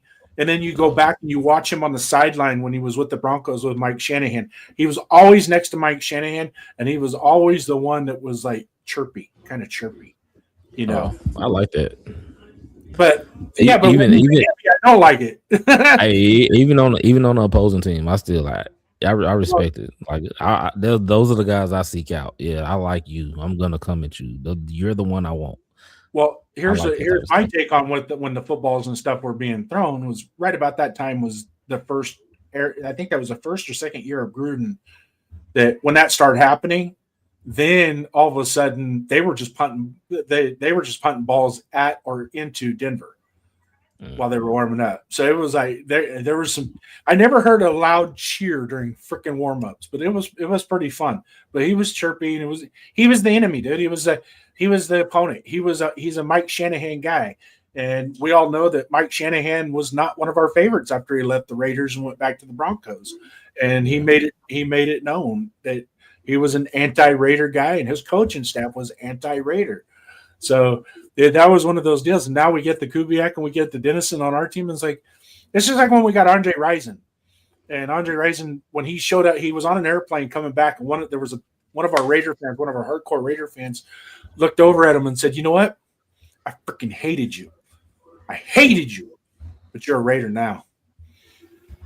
And that was right after we had signed him. He was flying to Oakland to sign his contract and sign it and check in with the Raiders. So that's just my little quirk with my best. The worst move I think with him. I'm going to go with so Darkside brought up a good point about last year's draft, but I'm going to add a little tidbit to it I'm going to give him a pass on as well. Is that when he got hired and went into the evaluation portion as the GM last year with Pete Carroll, right? Now Pete Carroll gets hired, they go into the evaluation process. He doesn't have his evaluation team in place. He has to use what's already existing. So he doesn't give him a chance to do his full take on where we're going with everything. Because Tampa Bay didn't let him take his evaluation notes with him, his scouting notes with him. He had to start all over. And, it's like you get into You walk into the kitchen and there's nothing in there. You got to go to the store and get your ingredients to start making dinners. Right. And I'm gonna say this right quick, just because it just last year after the draft, I think Spottek is known for saying giving thanks to everybody, right? The all the scouts, all the, you know what I'm saying, everybody that had a hand in draft day. You know what I'm saying? Like he does that. And then this year he had Brandon Yergin and Brandon Hunt. I think his name is Brandon Hunt. Brandon Yergin and Brandon Hunt. He had them do it. I feel like that in and of itself speaks volumes on the type of leader he is. You know what I'm saying?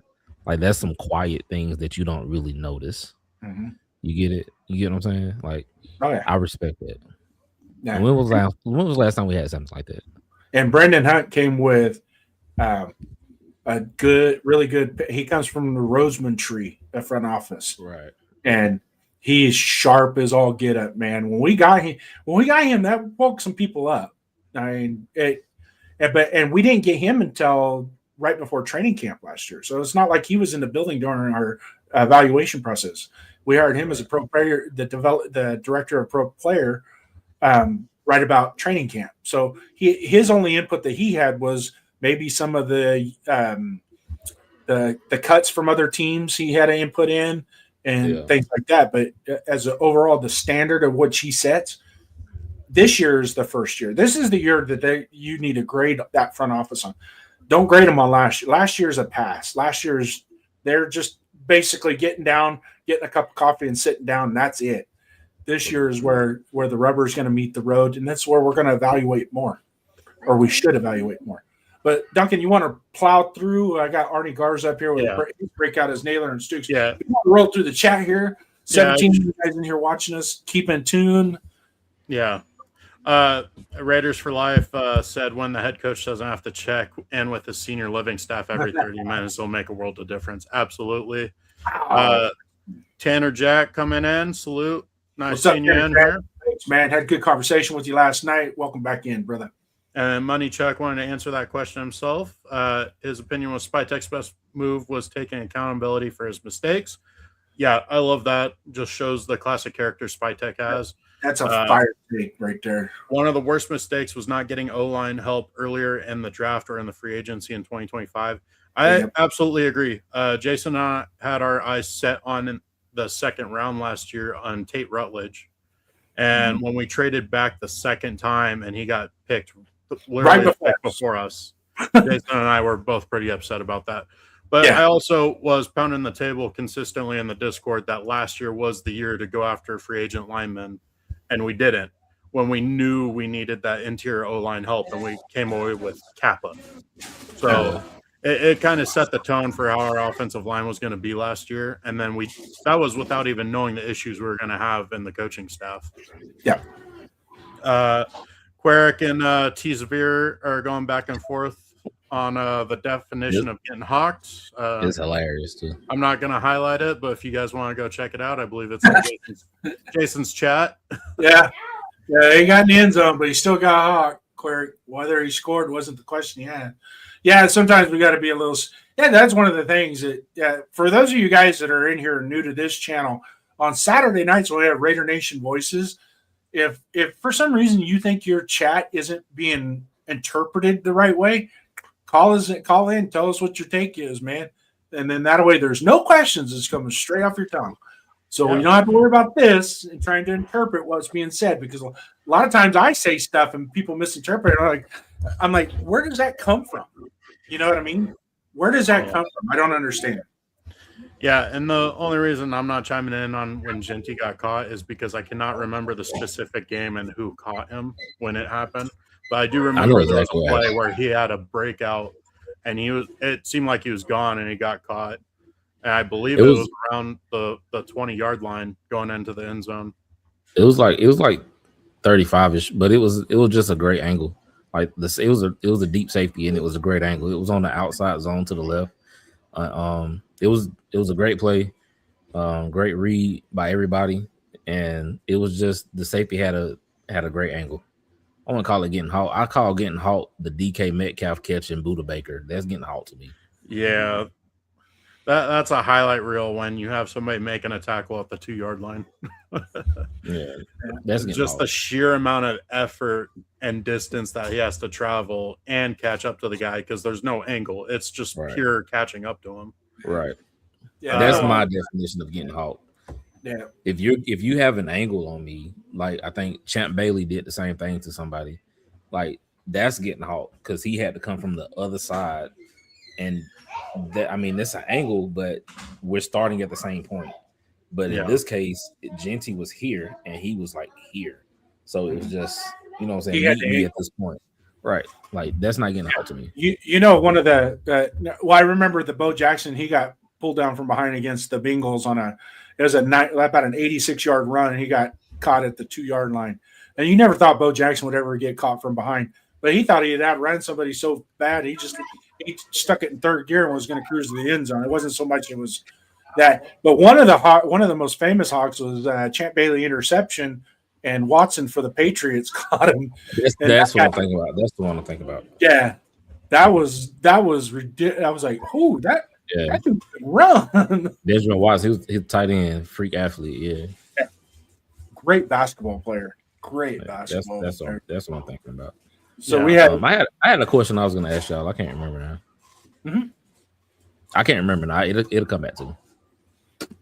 Right. Bueno stopping by. Salute, Bueno. Oh, Bueno. Salute. Hey, just for you guys that are tapping in, we already got a mindset of who the Hall of Fame chatter is so far. We select one of the best chatters at the end of our show to kind of give kudos to you. One person is already tapped in and is in the front line. There's a second guy that's neck and neck with him, I think we can say. But the game ain't over. So if you got it, bring it. Yeah. Definitely Money Chuck and Arnie Garza. I wasn't going to name names. I was going to let it be. They're definitely in the front running, but I almost want to give the trophy to Severe and Quirik and the united effort to get there. Yeah. But at this point, I mean, the cat has been left out of the bag. Arnie Garza and Money Chuck right now are in the running. We will cast our vote at the end of the show, so stay tuned. So you guys know who the chatters were. And if you can go back, Duncan, and find the Primo chat that we starred, and we'll bring that one up. Yeah, T. Severe. Ben Watson was a dog. He was. Yeah. And bringing up the DK Metcalf when he caught the Arizona DB again. Yeah. That's just freak athleticism, being able to catch a guy like that. When there's no angle, you're just purely effort catching him. What were you gonna say, OB? Did you remember? No, bro, I got memory loss. Go ahead. Too many questions. Okay, I'm gonna bring up the poll again because we didn't get people to answer. But out of the AFC West, who do you in the chat think had the best draft in improving their team? Who made their team better? Press 1 for Denver Donkeys, 2 for the Queefs, 3 for the Changers, and then 4 for the Raiders. Just put the number, and then if you have a comment about it that you want to add, go ahead and add it after. Yeah, don't add the comment with your vote, because then your vote won't register. So it's just 1, 2, 3, and 4, and it will register right away. And then if you got a comment after that, throw the comment in there. We'll be more than happy to read that comment to you. We're an hour and 45 minutes into the show. We got upwards 22 people in here watching, more or less. A lot of people tapping, not a lot of new people tapping in. I'm not Bueno is in here. I'm pretty sure he canceled Rorschach's subscription to the show, so he can come in live on his own. Bueno, salute to you, my friend. Hey, T. Severe is on the radar, though. Yeah. So you guys know he's on the radar. Definitely no bias, Bueno. I will say, if you missed it earlier, I did think the Chargers had the best draft for their team needs specifically. But as far as improving the team overall, the Raiders definitely had the best draft. Plus, it kind of helps that we had the team that was easiest to improve through the draft. I was just going to say we had more rungs on the ladder to climb than everybody else. So yeah. All 3 teams climbed the ladder. We just had more rungs, and whether or not we've caught up to them, that remains to be seen. I'm hoping and praying the foundation is there, and then we can just start adding to it as we go along. Because this is a process. If a lot of people out there are expecting us to be a playoff or championship contender team this year, stop with that. It's not. If it happens, it's a fluke, and I ain't even going to be impressed with it. To be quite honest with you. Quite frankly, I just want to be competitive in the division, which technically we were last year. Just the record didn't show it because we were in almost every single game except for that first Chiefs game. And then maybe the second Chargers game, there's an argument to be had that we were never in it, but that was for last year's discussion. As far as this year, got to remember Mahomes probably isn't playing the first half of the season, if at all. Still waiting on news from that on whether Mahomes will be able to play or not, or if he wants to play this year or not, or however the team decides to handle that. And then obviously the Broncos and the Chargers are definitely trying to be contenders for the Super Bowl this year. Broncos were one ankle injury away, and Chargers were just devastated with their offensive line injuries throughout last year, and that was their biggest need, and they went and solved that in this draft. Yeah. And also with a free agent pickup too, because they went and got a new center. Yeah. So Darkside, you want to debrief our chatters with what your take is with all that? What's that? The draft? Yeah. Yeah. I think Severe just said it. The Chiefs had the best draft on pure talent. We went over that earlier. The Chiefs hit early and late. I think only guy I didn't like for them is the guy from Texas A&M, I believe, or somewhere around there. Cyrus Jones, I think his name. Cincinnati. Yeah, Cincinnati wide receiver. But everything else, I think they had 6 picks, and they hit on every single one but one. No. And thinking about it, the Kansas City Chiefs getting the best corner. Kansas City Chiefs getting the one of the best defensive tackles, right, in the draft. Also getting one of the best pure edge rushers. Right, one of the best pure edge rushers, like speed, pure edge rushers, and also getting a slot corner that can also be versatile and play safety. I agree with what Severe said, but I mean, we said that earlier, but yeah, you're 100% correct on that.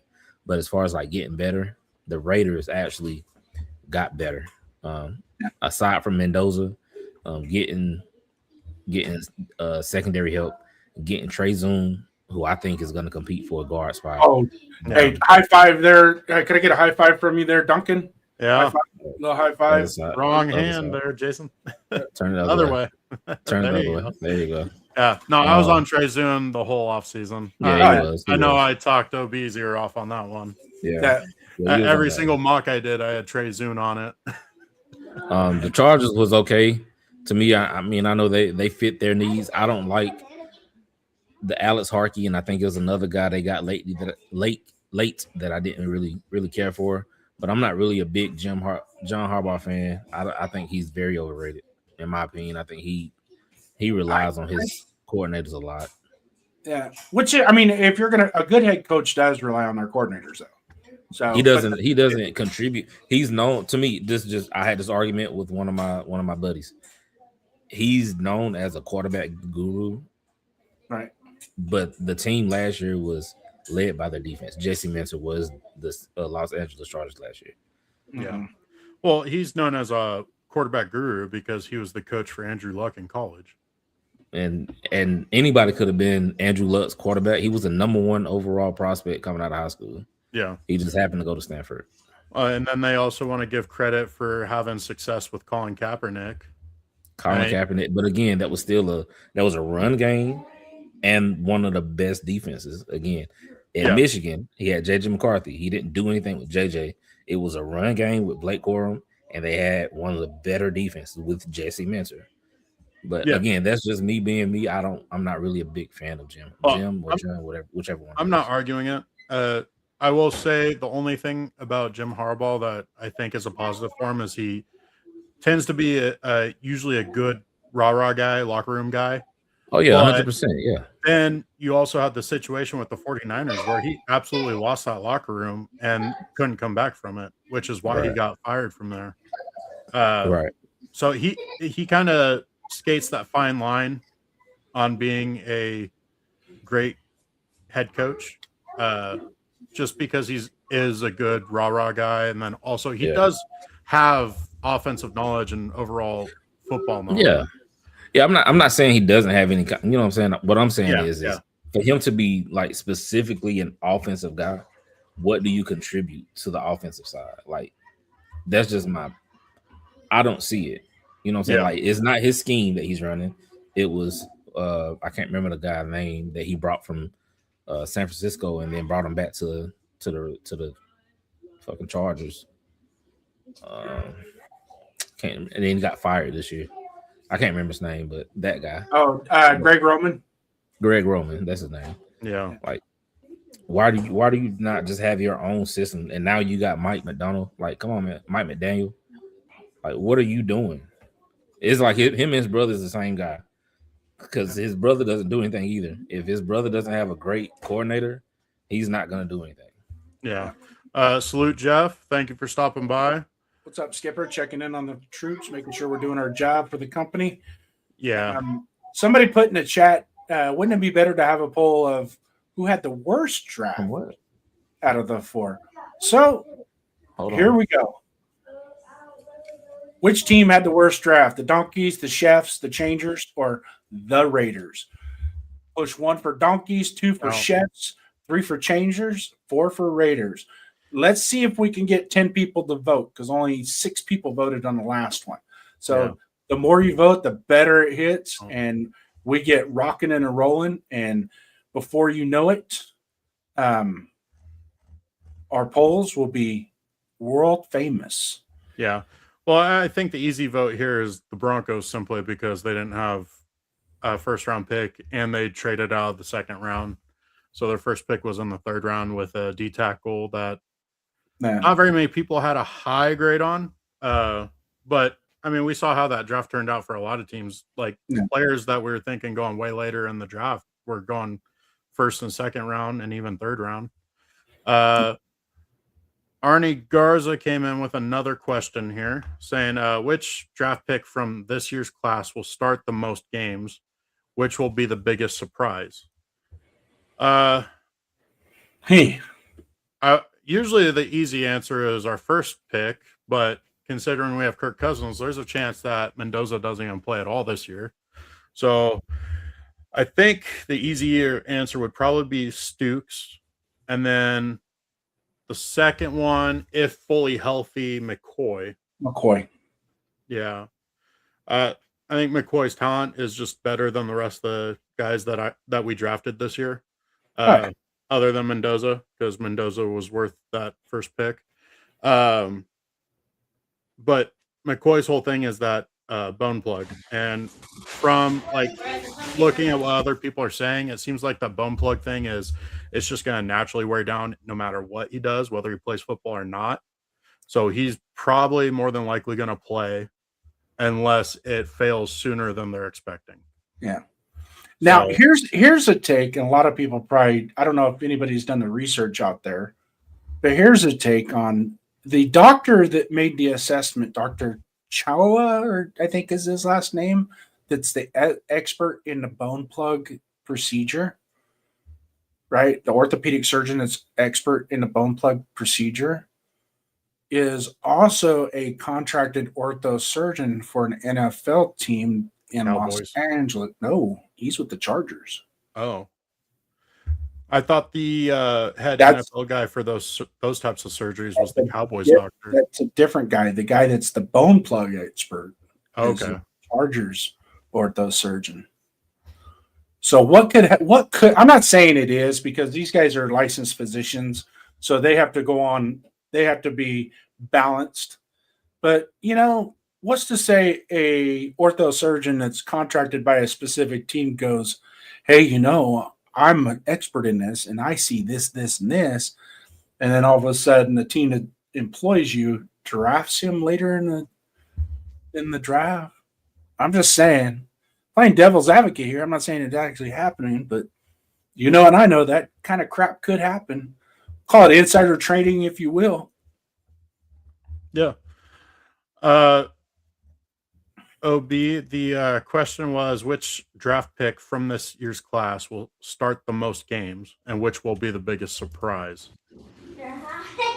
Start the most games, Stoops. Stoops should start the most games. This is like, is it if everybody's healthy, correct? Yeah. Right. Stoops will start the most. I think the most surprising. Trey Zoon. Trey Zoon. Yeah. I can see Trey Zoon spot because I think Trey Zoon is gonna get a start spot too. Yeah. I really like Trey Zoon. Quare came in saying Dalton Johnson might give a run for the biggest surprise. That's also a possibility. I haven't watched very much tape on Dalton Johnson. I do know that Arizona ran with a lot of 3 safety looks just because that's who their best players were on defense, were the 3 safeties. Hence why all 3 of them got drafted. Yeah. But would you say Dalton Johnson plays more of that free safety role? Yes. Yeah. Because I think Trey Zoon is going to be a Teron Johnson type of player. So if Teron Johnson, you know what I'm saying, you want to rest him for a little bit, or if he goes down, you know what I'm saying, with a couple quarters with a little small injury or something, he's hurt, he's going to fill that role. You're saying Stoops would fill that role? Right, Stoops. Yeah. If you want to run, I think Johnson's going to be in passing downs. Johnson's going to be that deep guy, and Stoops and Dalton Johnson is going to be the deep guy, and then Teron Johnson and Stoops is going to be the star type guy, and Chin is going to be that second linebacker, third linebacker type. Kind of a hybrid linebacker type set. Right. Yeah. Arnie Garza coming in with another banger question. Will any of Tyree Wilson's draft class get a second contract from us? I say yes. Tucker. And I think it will be the one player that will drive our chat nuts. I can see Tucker being re-signed, but I can also see Tucker wanting to get a change of scenery just because of how things have been playing out for him. Mm-hmm. Because he hasn't really been looked at when we clearly need the receiver help, and he has something to offer. Yeah. Mayer, I think, is definitely going to move on just because he's, no matter what, going to be the number 2 tight end on our team as long as we have Bowers, where Mayer himself can be a number 1 on another team, and there's plenty of teams out there that need a tight end. I also think as long as Mendoza works out as expected, we're not keeping Kirk Cousins on the roster, which means we need a backup quarterback, and I think they will re-sign AOC to be that backup. But I know a lot of people are high on one of the quarterbacks we brought in for the UDFAs, or he didn't even get a UDFA contract. He got a tryout, and that's that Baylor quarterback. Taylor Green. Yeah. Sawyer Robinson. Yeah, Sawyer Robinson. We brought in, he's from Baylor, right? Yeah. Yeah, Baylor. Yeah. But I think AFC does get that second contract from us. I wouldn't be surprised on us re-signing AOC as a backup. I think if Tucker has a breakout season here, we pay him what he's going to be worth. Nothing more, nothing less. With Mayer, I agree with you. I think Mayer is going to want to dabble in another program. And a lot of it, believe it or not, he's always competed against Brock Bowers as being the top tight end he's in college. He wants his own love. He doesn't seem like the type of guy that'd be like that. But if he's not, I would expect him. He would want to go to another team and there's gonna be a lot of bidders for him with checkbooks in hand to try and get him. And do we pay him an upper echelon contract when we know we're going to have to turn around and back the Brinks trick up to? Well, depending on how the season plays out, he could be looking at a contract similar to that Colts receiver that just got paid. If he has a good breakout season this year, Tucker may end up being too rich for Spytek's taste. No. So poll. I'm going to get to the poll real quick. So in our poll, we have eight people have voted so far in the poll. Want a couple more votes. If need be, here's your Broncos list right here. Who had the worst draft? So we were 100% Broncos. Now somebody's coming in with the Raiders take, which is fine. That's fine. You know, we're not gonna knock you for your opinion. So having said that, do you guys and I've got OB covered up on the screen here, so we're gonna hide the poll for a little bit, but and we've gone over the Denver's draft quite a bit. So is there anything in conclusion you guys want to talk about as far as your overall aspect of our draft? And feel free to start from round 2 on up. We're not touching round 1 no more. Those people, in fact, I have a little message for those that are disservant in round 1. I don't know if you've seen this yet, Darkside, but just hang on.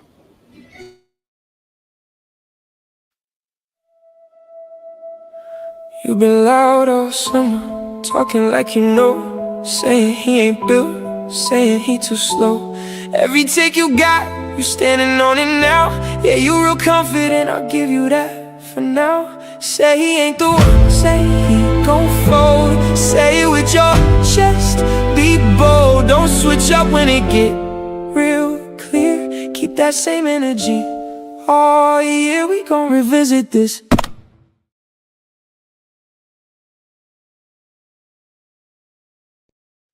We are not in the stream. That's just a little prelude, salute. Oh, dope. And we're done with that. So round 2 on. What do we got? That was dope. What was the question? Round 2. We're going to talk about round 2 on from here on out. What about round 2 on? I mean, they clearly thought the secondary needed the most help, and they wanted to focus on that. I said it before in previous streams that Spytech clearly wanted to make a strength of the team. And the free agency, they went out and made sure they were going to be able to stop the run with the free agents that they brought in between Walker, Dean, and Kwity Paye. Like, they brought in 3 monsters against the run, and we already had Max Crosby. So now in the draft, you go and focus, okay, how do we stop the pass while also helping the pass rush? Well, you load up the defensive backs. You go out there and give the defensive line a little bit of help and time to get to that quarterback. And because how many times has it been where Max is so close to getting a sack where he gets a pressure, and then the team ends up throwing the ball and getting a completion 15 yards down the field for a first down when it was a big third down? Like, by providing defensive back help, you're allowing Max to create or turn some of those pressures into actual sacks. And then hopefully it also helps the rest of the defensive line get to the quarterback. They're clearly trying to make the defense a strength of this team while they figure out the pieces they have on offense. Okay. I like that. But again, I think 2026, especially the draft, is establishing a baseline, trying to get see what you got, especially in the secondary. Like you said, we drafted 4 guys in the secondary. I just feel like we just establishing a baseline, trying to set a standard. You know what I'm saying? That's what one of my captains used to tell me all the time. Well, tell us, be the standard, set the standard. Don't go below the baseline. Never pivot below the baseline. If you do that, then you're not succeeding. So I feel like Kubiak, and then, you know what I'm saying, Stooks. This is a veteran college guy, known for being a walk-on. Had to work himself to get in the scholarship. Turned into a 3-time captain. Same, I think Dalton Johnson was a captain as well. Kieran Crawford came from a junior college to Auburn, so he had to work his way to D1. Same with Mike Washington. Like, these are just lunch pail guys who's going to establish the baseline. We're going to work our ass off, and we're gonna come, like I said, come like Matt Scribe say all the time, come to work every day. come to work every day. So I think that's what it was. In all the years that Max Crosby's been with us and how he rates himself to perform game in, game out, practice in, practice out, and his expectations, this is kind of like you're talking about, that base, establishing that baseline is just that. We're not going to go into football games and lose because, one, we weren't prepared, and two, we're not giving effort. Because that's what happened last year. We weren't prepared and there was no effort. The talent was there. The talent was there to compete. But there was no effort and there was no preparation. And that's on the coaches and the players not buying into the coaching. So now we address that with a different set of coaches that, to me, have a little bit more gumption, a little bit more to shoot for in their career to turn this franchise around. And so we as Raider fans, we can only hope for the best and expect nothing less than what we already have, which sucks. I don't want to keep doing this over and over and over and over and over again. But at some point, it's going to hit. And my optimism is just that. It has to hit. And what I've seen so far looks like it could hit and make us relevant. Yeah. And getting to the chat, Severe was saying Stooks and Mike Washington Jr. biggest surprise. He's saying 700 yards from Mike Washington and 1,100 from Ashton Genty, which, if that's purely from the run game, that would be amazing because that's night and day compared to last year, because that means we're actually getting production from two running backs. And that changes the trajectory of our team. Yeah, and definitely think Mike Washington is going to get the carries because, like we said earlier in the podcast, we think Ashton Genty is definitely the better football player, but Mike Washington fits the scheme better. This outside zone run scheme just fits his athleticism and speed. He needs to work on his ball carrying skills, make sure he doesn't put that ball on the turf. But other than that, he's got that speed to just break away in this outside zone scheme. Arnie Garza saying Spytek is a great football mind on both sides of the ball. He set up the tank for not spending much money on free agents, trading for Geno, hiring Chip Kelly, Pete Carroll equal the tank for first pick. So from my understanding, the Chip Kelly and Pete Carroll hires were not Spytek. Seems almost like Pete Carroll was the Mark Davis hire and Chip Kelly was the Tom Brady hire. And Geno Smith was the Pete Carroll trade that Spytek said okay to get the quarterback his head coach wants. So I don't put any of those moves on Spytek unless you're saying Spytek should have put his foot in the ground and said no and got a different quarterback. Yeah. It's hard to do as a first-time GM, though, going against a Hall of Fame head coach who's 73 years old. who won a Super Bowl and has been to others. Who was, was handpicked by the owner. Yeah. Jeff saying he loves the Washington pick. Yeah. That's why I don't think Washington's actually a surprise because he was drafted to be that number 2 to Genty. And he was a great value in the 4th round with his talent. Yeah. And Severe saying the same thing that we were saying. Just fits that scheme perfectly as a one-cut guy. It's really a no-brainer. It's more of Washington needs to polish up his skills and hold on to the ball better. And he'll be a great number 2. And then possibly, like other people are saying, maybe he ends up taking over for Genty just because of the perfect scheme fit.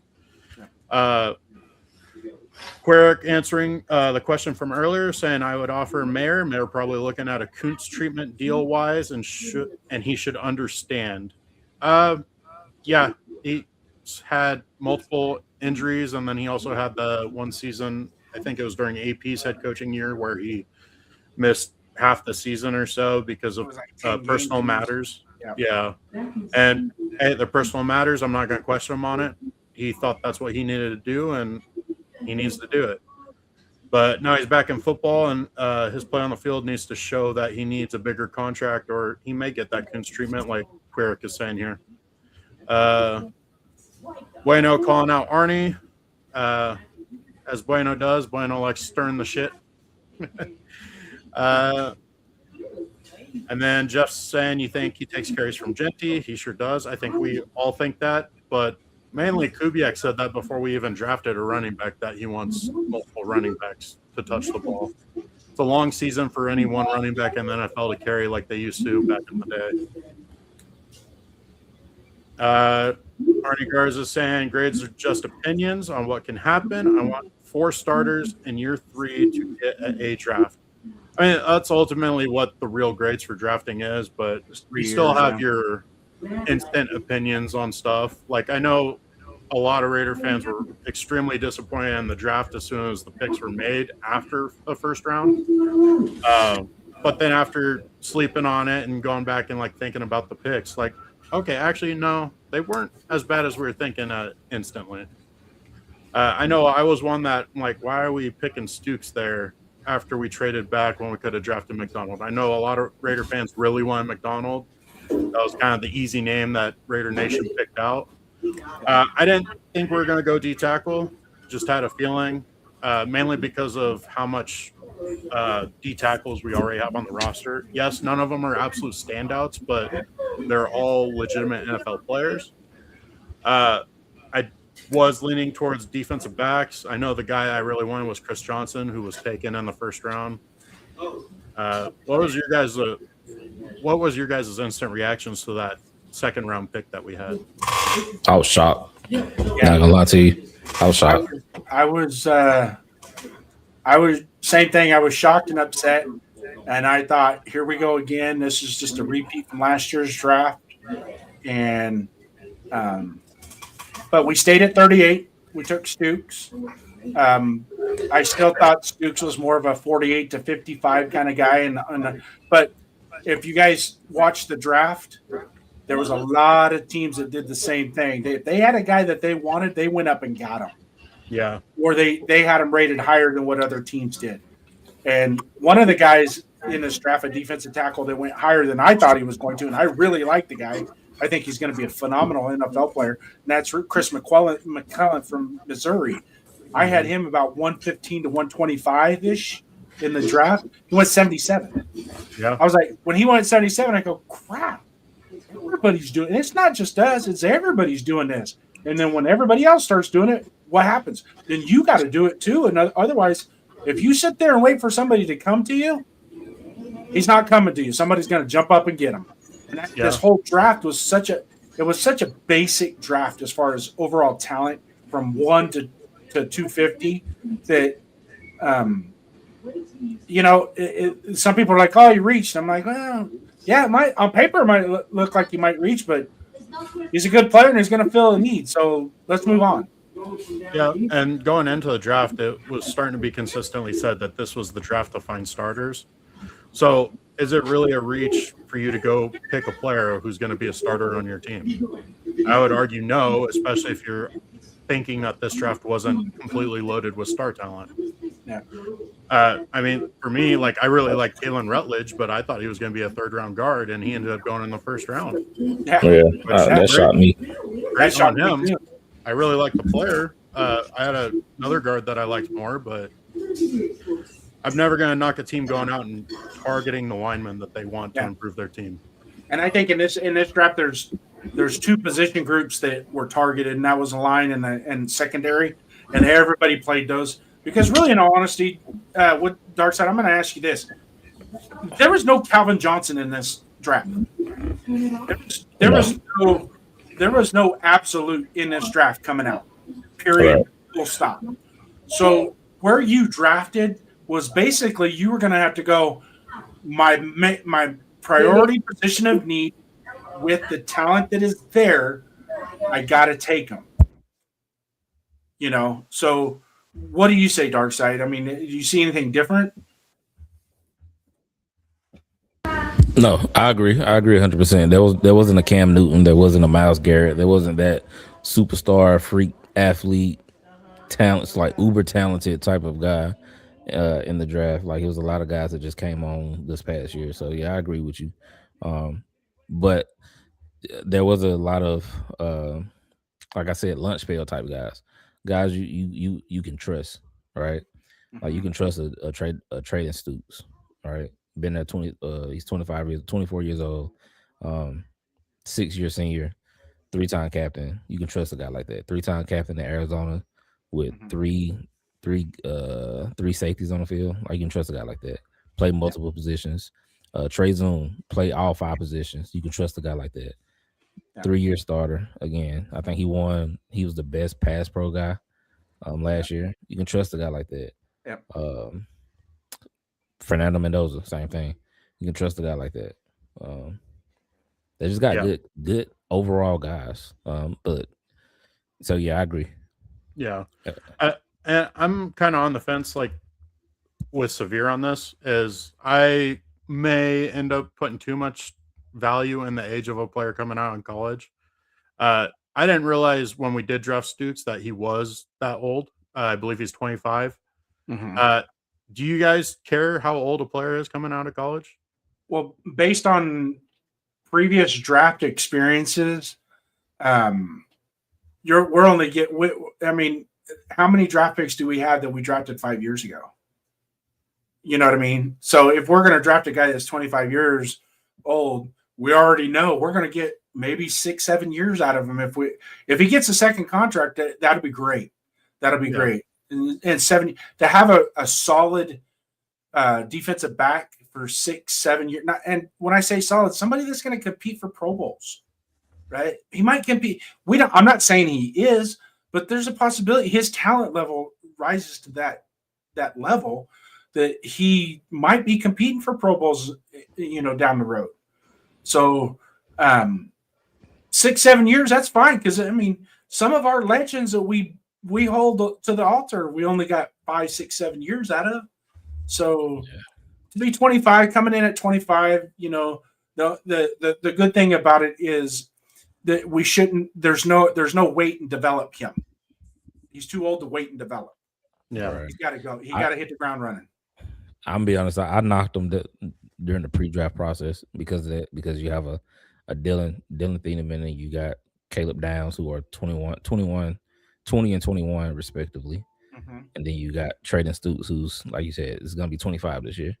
Yep. And then I think Emmanuel McNeil Warren, and I think Bud Clark was I think he's 23. But to have a guy that's 25, you better come in and you better be a starter. Like, you better know what to do, when to do it, how to do it, where to do it. You know what I'm saying? You better know all these things day one. Yeah. I'm with Severe on hating the older players. Like, I knock them because of it, just like you do, OB. But again, like the point you were making is because he is older, he better come in and make a statement. Because if he's not earning a spot on the roster as an older player, then it pretty much feels like a wasted pick. Yep. And actually, I'm in that line. But Arnie's coming in, dude. Arnie, your keyboard's gonna catch the house on fire, my friend. I'm tired of potential, want proper development and playing talent for all rookies, even UDFA second-year players. Yeah. I will say this, all rookies are potential. You're drafting them all off of potential. I mean, yes, they have production in college, but how many times have we seen first-round players that had the production in college bust in the NFL? Ultimately, really good college players. Ultimately, the NFL draft is a crapshoot, and you're drafting based off of potential because you're hoping a player can meet a certain level because of how they performed in college or how athletic they are or how much they bench press. Like, it's all potential. They can all potentially be great players. But for you young guys out there, Al Davis always said, you don't draft the player for what they did in college. You draft the player for what you think they could do in the pros. Yeah. But the second part of what Arnie was saying was want proper development and playing talent for all rookies. That to me, that's the biggest part right there is the development. And it goes back to one of the press conferences Kubiak had where he wants teachers. He wants his coaching staff to be full of teachers. So they want to invest their time into the players and develop them properly and make sure that they can be successful NFL players. Mm-hmm. So we're gonna spill through this. We're coming up on 2 hours and 20 minutes on the show. It's been a great show, guys. Love every bit of it. You guys, honestly, hey, Claire, you've been fired tonight. Always wondered what you thought of Draft Weekend Severe. If you only had a channel to talk to T Severe, man. If you ever want, man, hit me up in Instagram or send me a message. If you'd want to come on, we'll be more than happy to accommodate you. Arnie Garza still, other than Mendoza, who are we most excited to see in preseason. This is going to be a one-name answer. We're not going to discuss it. Mesa from Cal. You, Darkside. Malik Benson. Okay. McCoy from Oregon State. Ooh. I'm an Oregon State fan, so I want to throw that part in. T Severe coming in. We don't have those draftees because we drafted so poorly. He'll be looking 30. Yeah, once he gets to 30, that second contract is going to be huge as far as the dynamics of it, the money, and hopefully he plays to a contract that we got to pay him. You know, even a 30-year-old safety. I mean, that's not bad. You know, that's not bad. 33, 34, 35-year-old safeties. It just sucks he waited so long to get to the league, but he can still have a good 6, 7, 8-year career at his age range. Raiders get a C grade if they get 4 starters in 3 years. It's a draft class. Well, couldn't that be argued for every single team? Yep. I mean, how many drafts do you think are actually going to produce like 3 starters for this year alone? Raider Rebel coming in. Salute to you, my guy. Thanks for coming in. We don't need Stooks for a long time. We just need him for a good time. Love that one. With the experience, don't hurt a lot with these guys coming out of college or older. And that's what we were just talking about. You know, coming in at 25 years of age, we're not looking to develop him. He needs to hit the ground running. He needs to be the guy when he suits up for us. Raider Jeff probably has some just bench press 487 pounds the other day. Yeah, but I don't think we're going to suit him up anytime soon. Man, it's so much a turnover in the NFL. We just watched the Chiefs get rid of their secondary, just play good now, Stooks. Yeah, I mean, they drafted Mansour Lane, but is that going to be enough for them? Because they're going to be a little thin on the backside. Stooks is a baller, good for at least 4 years. I'd say 6 to 8 would be a good range for him based on his age. Arnie Garza, again, coming in with the question, what is more important, talent or scheme fit on offense or defense? Darkside. Talent. Duncan? Yeah, talent. I'm going to agree with you on that. Talent is the most important when you're drafting. You can always adjust your scheme to the talent. Let's see. Let's put Deuce Gruden at nose tackle and Lockie Tassi, our nose tackle of the future. The only thing with Lockie Tassi, he's got almost hardly any football experience, total football experience. The good thing about a zero technique is it's really only 3 concepts you got to worry about. So you don't have to overthink it. So the problem with Lockie Tassi is 99% of his football experience comes under Pete Carroll. And more than half of that is on the offensive side of the ball, where he's learning how to play offense and block. And now they flip-flop him again. And I know a lot of people want to push Lockie Tassi going to the offensive side of the ball last year onto Pete Carroll and his son Brennan. But our current defensive coordinator, last year's D-line coach, was the guy who came up and pushed him to the offensive side of the ball. Right. So now them flip-flopping him like this, like it doesn't make a lot of sense. Yeah. What say you, Darkside? Anything? I want to see what he can do at nose tackle. Mm-hmm. I watch his rugby highlights, and the boy's fast. He's athletic. You put that guy in front of a what's his name, Andre James. He's gonna kill that guy. No, unfortunately, Andre James isn't the Chargers center anymore. Oh man! Even the one they got now, Tyler Biadasz, I'm not a fan of him either. Well, it's something. Diaz is the last part. I have a hard time saying his name too, and I'm usually pretty good with last names, but his name I hack too. But hey, 2 hours and almost 2.5 hours into this show, I'm Raiders First Downs. This is my guy Donuts Duncan. OB Darkside down at the bottom, hanging out with us today on a Sunday afternoon. It's Sunday night here. It's 10 o'clock. Yeah. I just want to tell you, Darkside, just so you know, I'm gonna bug the piss out of you in the next 6 months. Just so you know. Let's do it. Yeah, let's do it. I'm ready. So I'm gonna bug the piss out of you. I remember what I was gonna ask. Yes, sir. I got a bad memory, but did y'all talk about the rookie minicamp? Not really. We kind of touched on it a little bit. I did in my monologue, and this is my take on it. This is rookie minicamp, and OTAs are practices for practice. And a lot of people, are going, oh, look at that throw. Oh, it's practice. But this is practice for practice, right? And so a lot of people, you got to kind of understand, like pro days. Pro days are glorified pregame warm-ups. Everything they do in pro days is what you'll see when NFL teams take the field for pregame warm-ups. That's what you're going to see. And then pregame warm-ups are going to have a little bit more intensity because, A, there's fans coming into the stadium. B, they got a brand new uniform on. They're looking fresh. They want to get out there and they want to got a little juice flowing. The music's bumping a little bit. You got alumni on the sideline that are watching you warm up and things like that. So it's a little bit different. I would say pregame warm-ups is probably more important than pro day. And to be quite honest with you, the best part of pro days to me are the one-on-one interactions. And are they able to follow directions? Because that's important. OTAs, to me, is just practice for practice. Duncan? I agree with the lines. What you're saying is basically the rookie mini camps are to prepare the rookies for the actual camp so they're not falling behind the veterans.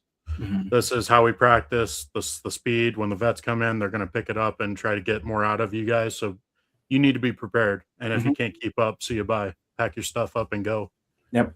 Okay. So that was number one. Number two, what do y'all think about the earning the shield? I'll let you go, Duncan. I got a couple of ways I go about that. I don't really have any strong opinion on it because I see both sides of like it's kind of cheesy. Like I can see you get more out of like younger players because of it, but at the same time, I think this is a good way for Kubiak to weed out the players that are going to truly buy into what they're trying to coach. Because if a player keeps doing what they're doing, well, guess what? That got us 3 wins last year.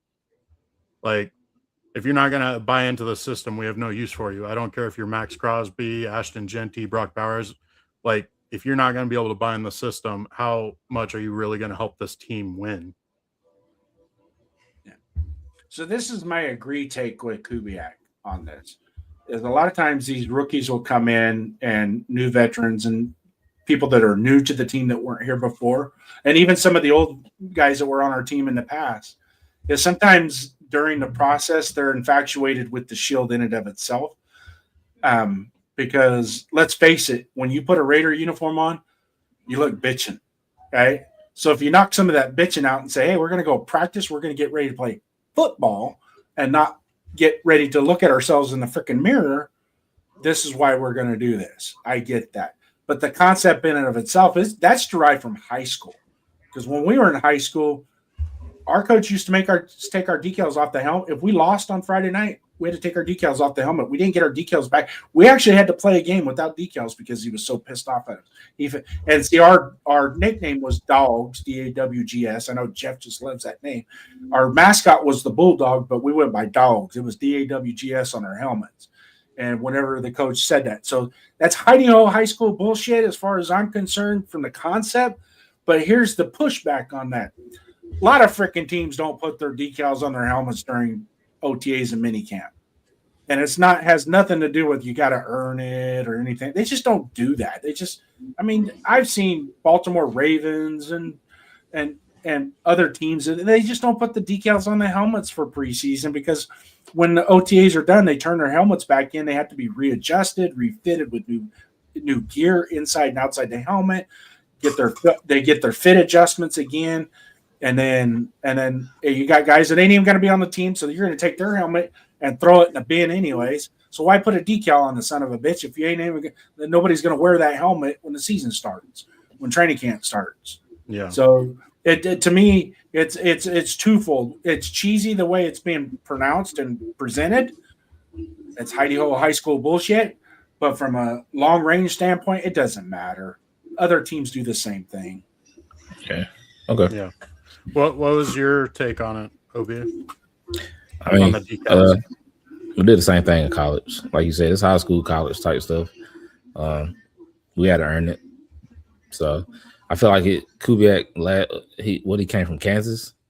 I feel like he just wants to do his own thing. He wants to bring his not mindset, but bring his own little quirks. Well, yeah, he wants to bring his own thing and be known for something. I mean, I don't have a problem with it as long as you're consistent. That's the only thing. Yeah. You just got to be consistent.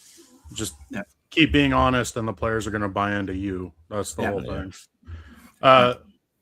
Real quick, as we're wrapping it up here, Severe saying, I'd love to hop on a show with you guys one day, but you already know I'm a villain. Your chat might revolt. I mean, that's part of what our show is. Like, we want to bring on guests, and it's okay if we disagree on stuff. Like, it stokes the fire of discussion and debate and kind of makes a better show, honestly. Like, there's only so much, like, 3 guys going around agreeing on everything you can take, right? Yeah. And you know what? When it comes down to us being Raider Nation and Raider fans and fellow Raider fans, it doesn't matter what you say to me or how you say it about me. I don't care. I'm still going to view you as the same person. I'm never going to look down on you because that's not what we're about.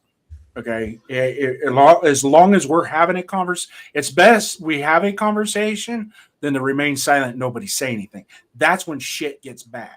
Yeah. When nobody is talking, that's when it's bad. So if you got takes, if your take doesn't agree with my take doesn't agree with your take, that's fine. Let's have a conversation about it, because there's some people out there that have takes that I don't agree with, but I take part of it and I go, it makes sense.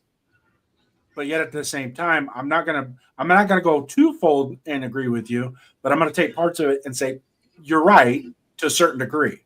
Yeah. Yeah. I like hearing other people's point of view. Yep. Plus, another thing is, like, the disagreement sometimes comes from a misunderstanding of the person's actual point on what they mean. Exactly. Like, you can be hearing what they're saying differently when what they're meaning. Like, that happened to me. That happened to me the other day with a well-known YouTuber. We were in a conference call, and what I said was completely taken out of context.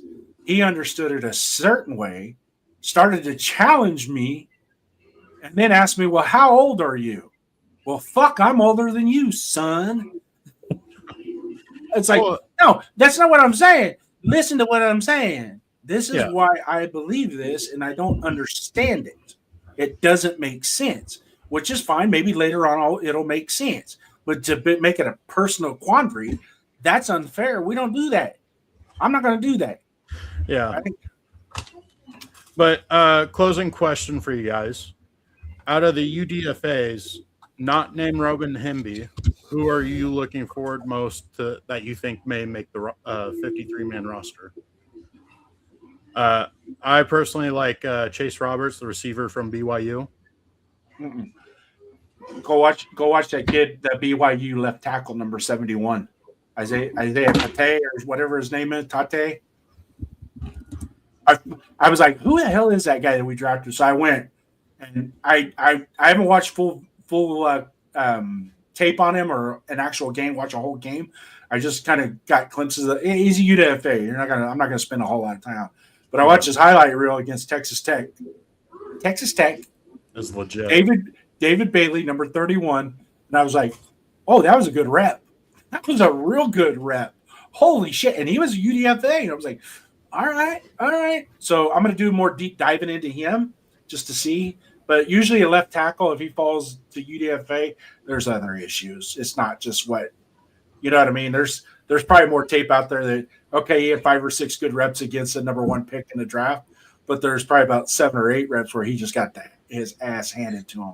And if that's the case, it's like, you're a UDFA. But I'm going to give 2. I'm going to give 2. Okay. Yeah. Matt Lauder, the tight end from Boise State, and Xavier Sorey Jr., the linebacker. Okay. I mean, we do need linebacker depth. I mean, you watch Sorey running a base 3-4 and we start losing linebackers. That's a big hole. What were you saying, Jason? So we cut Snowden yesterday. We picked that kid up in the as a free agent, UDFA. Arkansas sucked as a team as whole, so their whole team probably didn't get evaluated properly throughout the draft process. You go watch him. His fundamental edge rush concepts and how he beats blocks and gets to the quarterback, pretty fucking impressive. He's very violent. He's a violent guy. Yeah. Any closing statements, OB? Nah, man, I appreciate y'all having me on, man. I ain't been on it's been 2 months? Yeah, I feel like it's been 2 months at least. That's okay. Yeah, just creates the build up to get the chats going. You're more than welcome anytime to come on. Yep. Love having you on. And if you have something, OB, if you have something that you want that is just gnawing at you, you know how to get a hold of me, man. We'll make it happen. Yep. You don't have to worry about it. I will help. I will do whatever it takes to help you, and we'll get it going. We'll get your channel fired up. Maybe get some followers with you. Those of you guys that are in here, go look up Darkside OB_OB. There it is right there. Raider Jeff was kind enough to bring it in. And I appreciate that. Tell us a little bit about what's your credentials so that those in the YouTube world can understand a little bit. Credentials, football credentials, played high school football, played college football at a D2 college in Tennessee. Won't name it because I don't want you looking me up. But I played at a college in Tennessee. I coach a little bit too, middle school, high school. So that's pretty much it. I was in the Army. What's your expertise in football? Defense. If you ever hear me talking, I'm going to be biased toward the defense side of the ball. You were the guy in the Discord always saying we need to get a defensive head coach. Exactly. And I was your number one. Mentor was my number one. Shula was my number two. And I 100% know that it was biased towards Clint Kubiak. I knew Clint Kubiak was a great offensive mind. I knew who his daddy was. I knew all that stuff. But I love defense. Like I'm all about that defensive mindset that fuck you up type. Excuse my language. I just like that. Oh, also Darkside, on your channel, you need to make sure you check that box where it's not meant for children. So that way we can push it out. Yeah. Well, also so we can ring that bell on your channel. I cannot your channel will not tell me when you're going live or you post a video because you have that box checked on your channel. Oh, I thought I unchecked it. Make it public. We'll go through it. Well, we could do a YouTube tutorial with you later on. There's little quirks if you do on your YouTube studio and then StreamYard that will benefit to where everybody can start populating. Yeah. You will reach out to people that you never knew you were going to reach out to. But I'm sold on Rorschach. I'm sold on Bueno. Those are my guys. But Darkside, who's your favorite chatter of the night? I'm gonna have to say Queric because he said who the Army guy.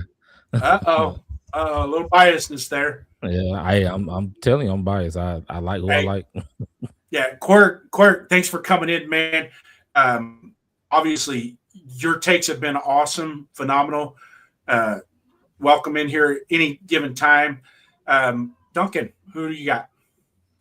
I don't like giving it to back-to-back people, so this time I'm gonna go with shoot. I lost the name. I lost the chat. I started. I'm gonna go Money Chuck. Ah, my guy. Arnie, I love you, brother. You were fire tonight. I'm going Arnie Garza again. I don't care if it's back to back. That's fine. I'm going Arnie Garza. Salute to Arnie Garza, man. My favorite chatter of the night. And but all you other guys that were out there, nobody had bad takes tonight. Nobody. It was great questions. Except for 401 Raider Jeff. But he that's just because it's him. It's not because I thought Jeff's takes were fired today because I'm all aboard that Mike Washington hype train. Oh, me too. Well, you heard me last Sunday night after the draft. What did I say? And I put that as soon as I put that short out, man, it hit the algorithm, and people are like, "What?" And then I'm getting pushed because there's a lot of people that are Derek Carr and Genty this and Genty could do no wrong. And I think a lot of people misconceive is I'm not saying that Mike Washington is going to be our feature back. What I'm telling you is there is going to be games that he's going to be RB1. Yeah. And there's nothing you can do about it because if he gets hot, that's it. You let him cook. like my wife predicted, it was going to be 20 minutes and not 10. So Nah, with that, I think we out. You want to hit the end stream? I got it, man. Thank you guys. And we'll be back next Sunday at 4 p.m. Pacific time during the off season. This is our day of choice. Salute to all Raider fans. Salute Have a to great all. week. Cold open, count it out. Yeah, we heard the talk. Cold nights and long losses, still we walk. Scoreboard hurt, but the heart stayed real. Still wear the black, still flash the shield. From Oakland roots to Vegas dust, pain in the season, but we still trust. They say it's over, I say move on, but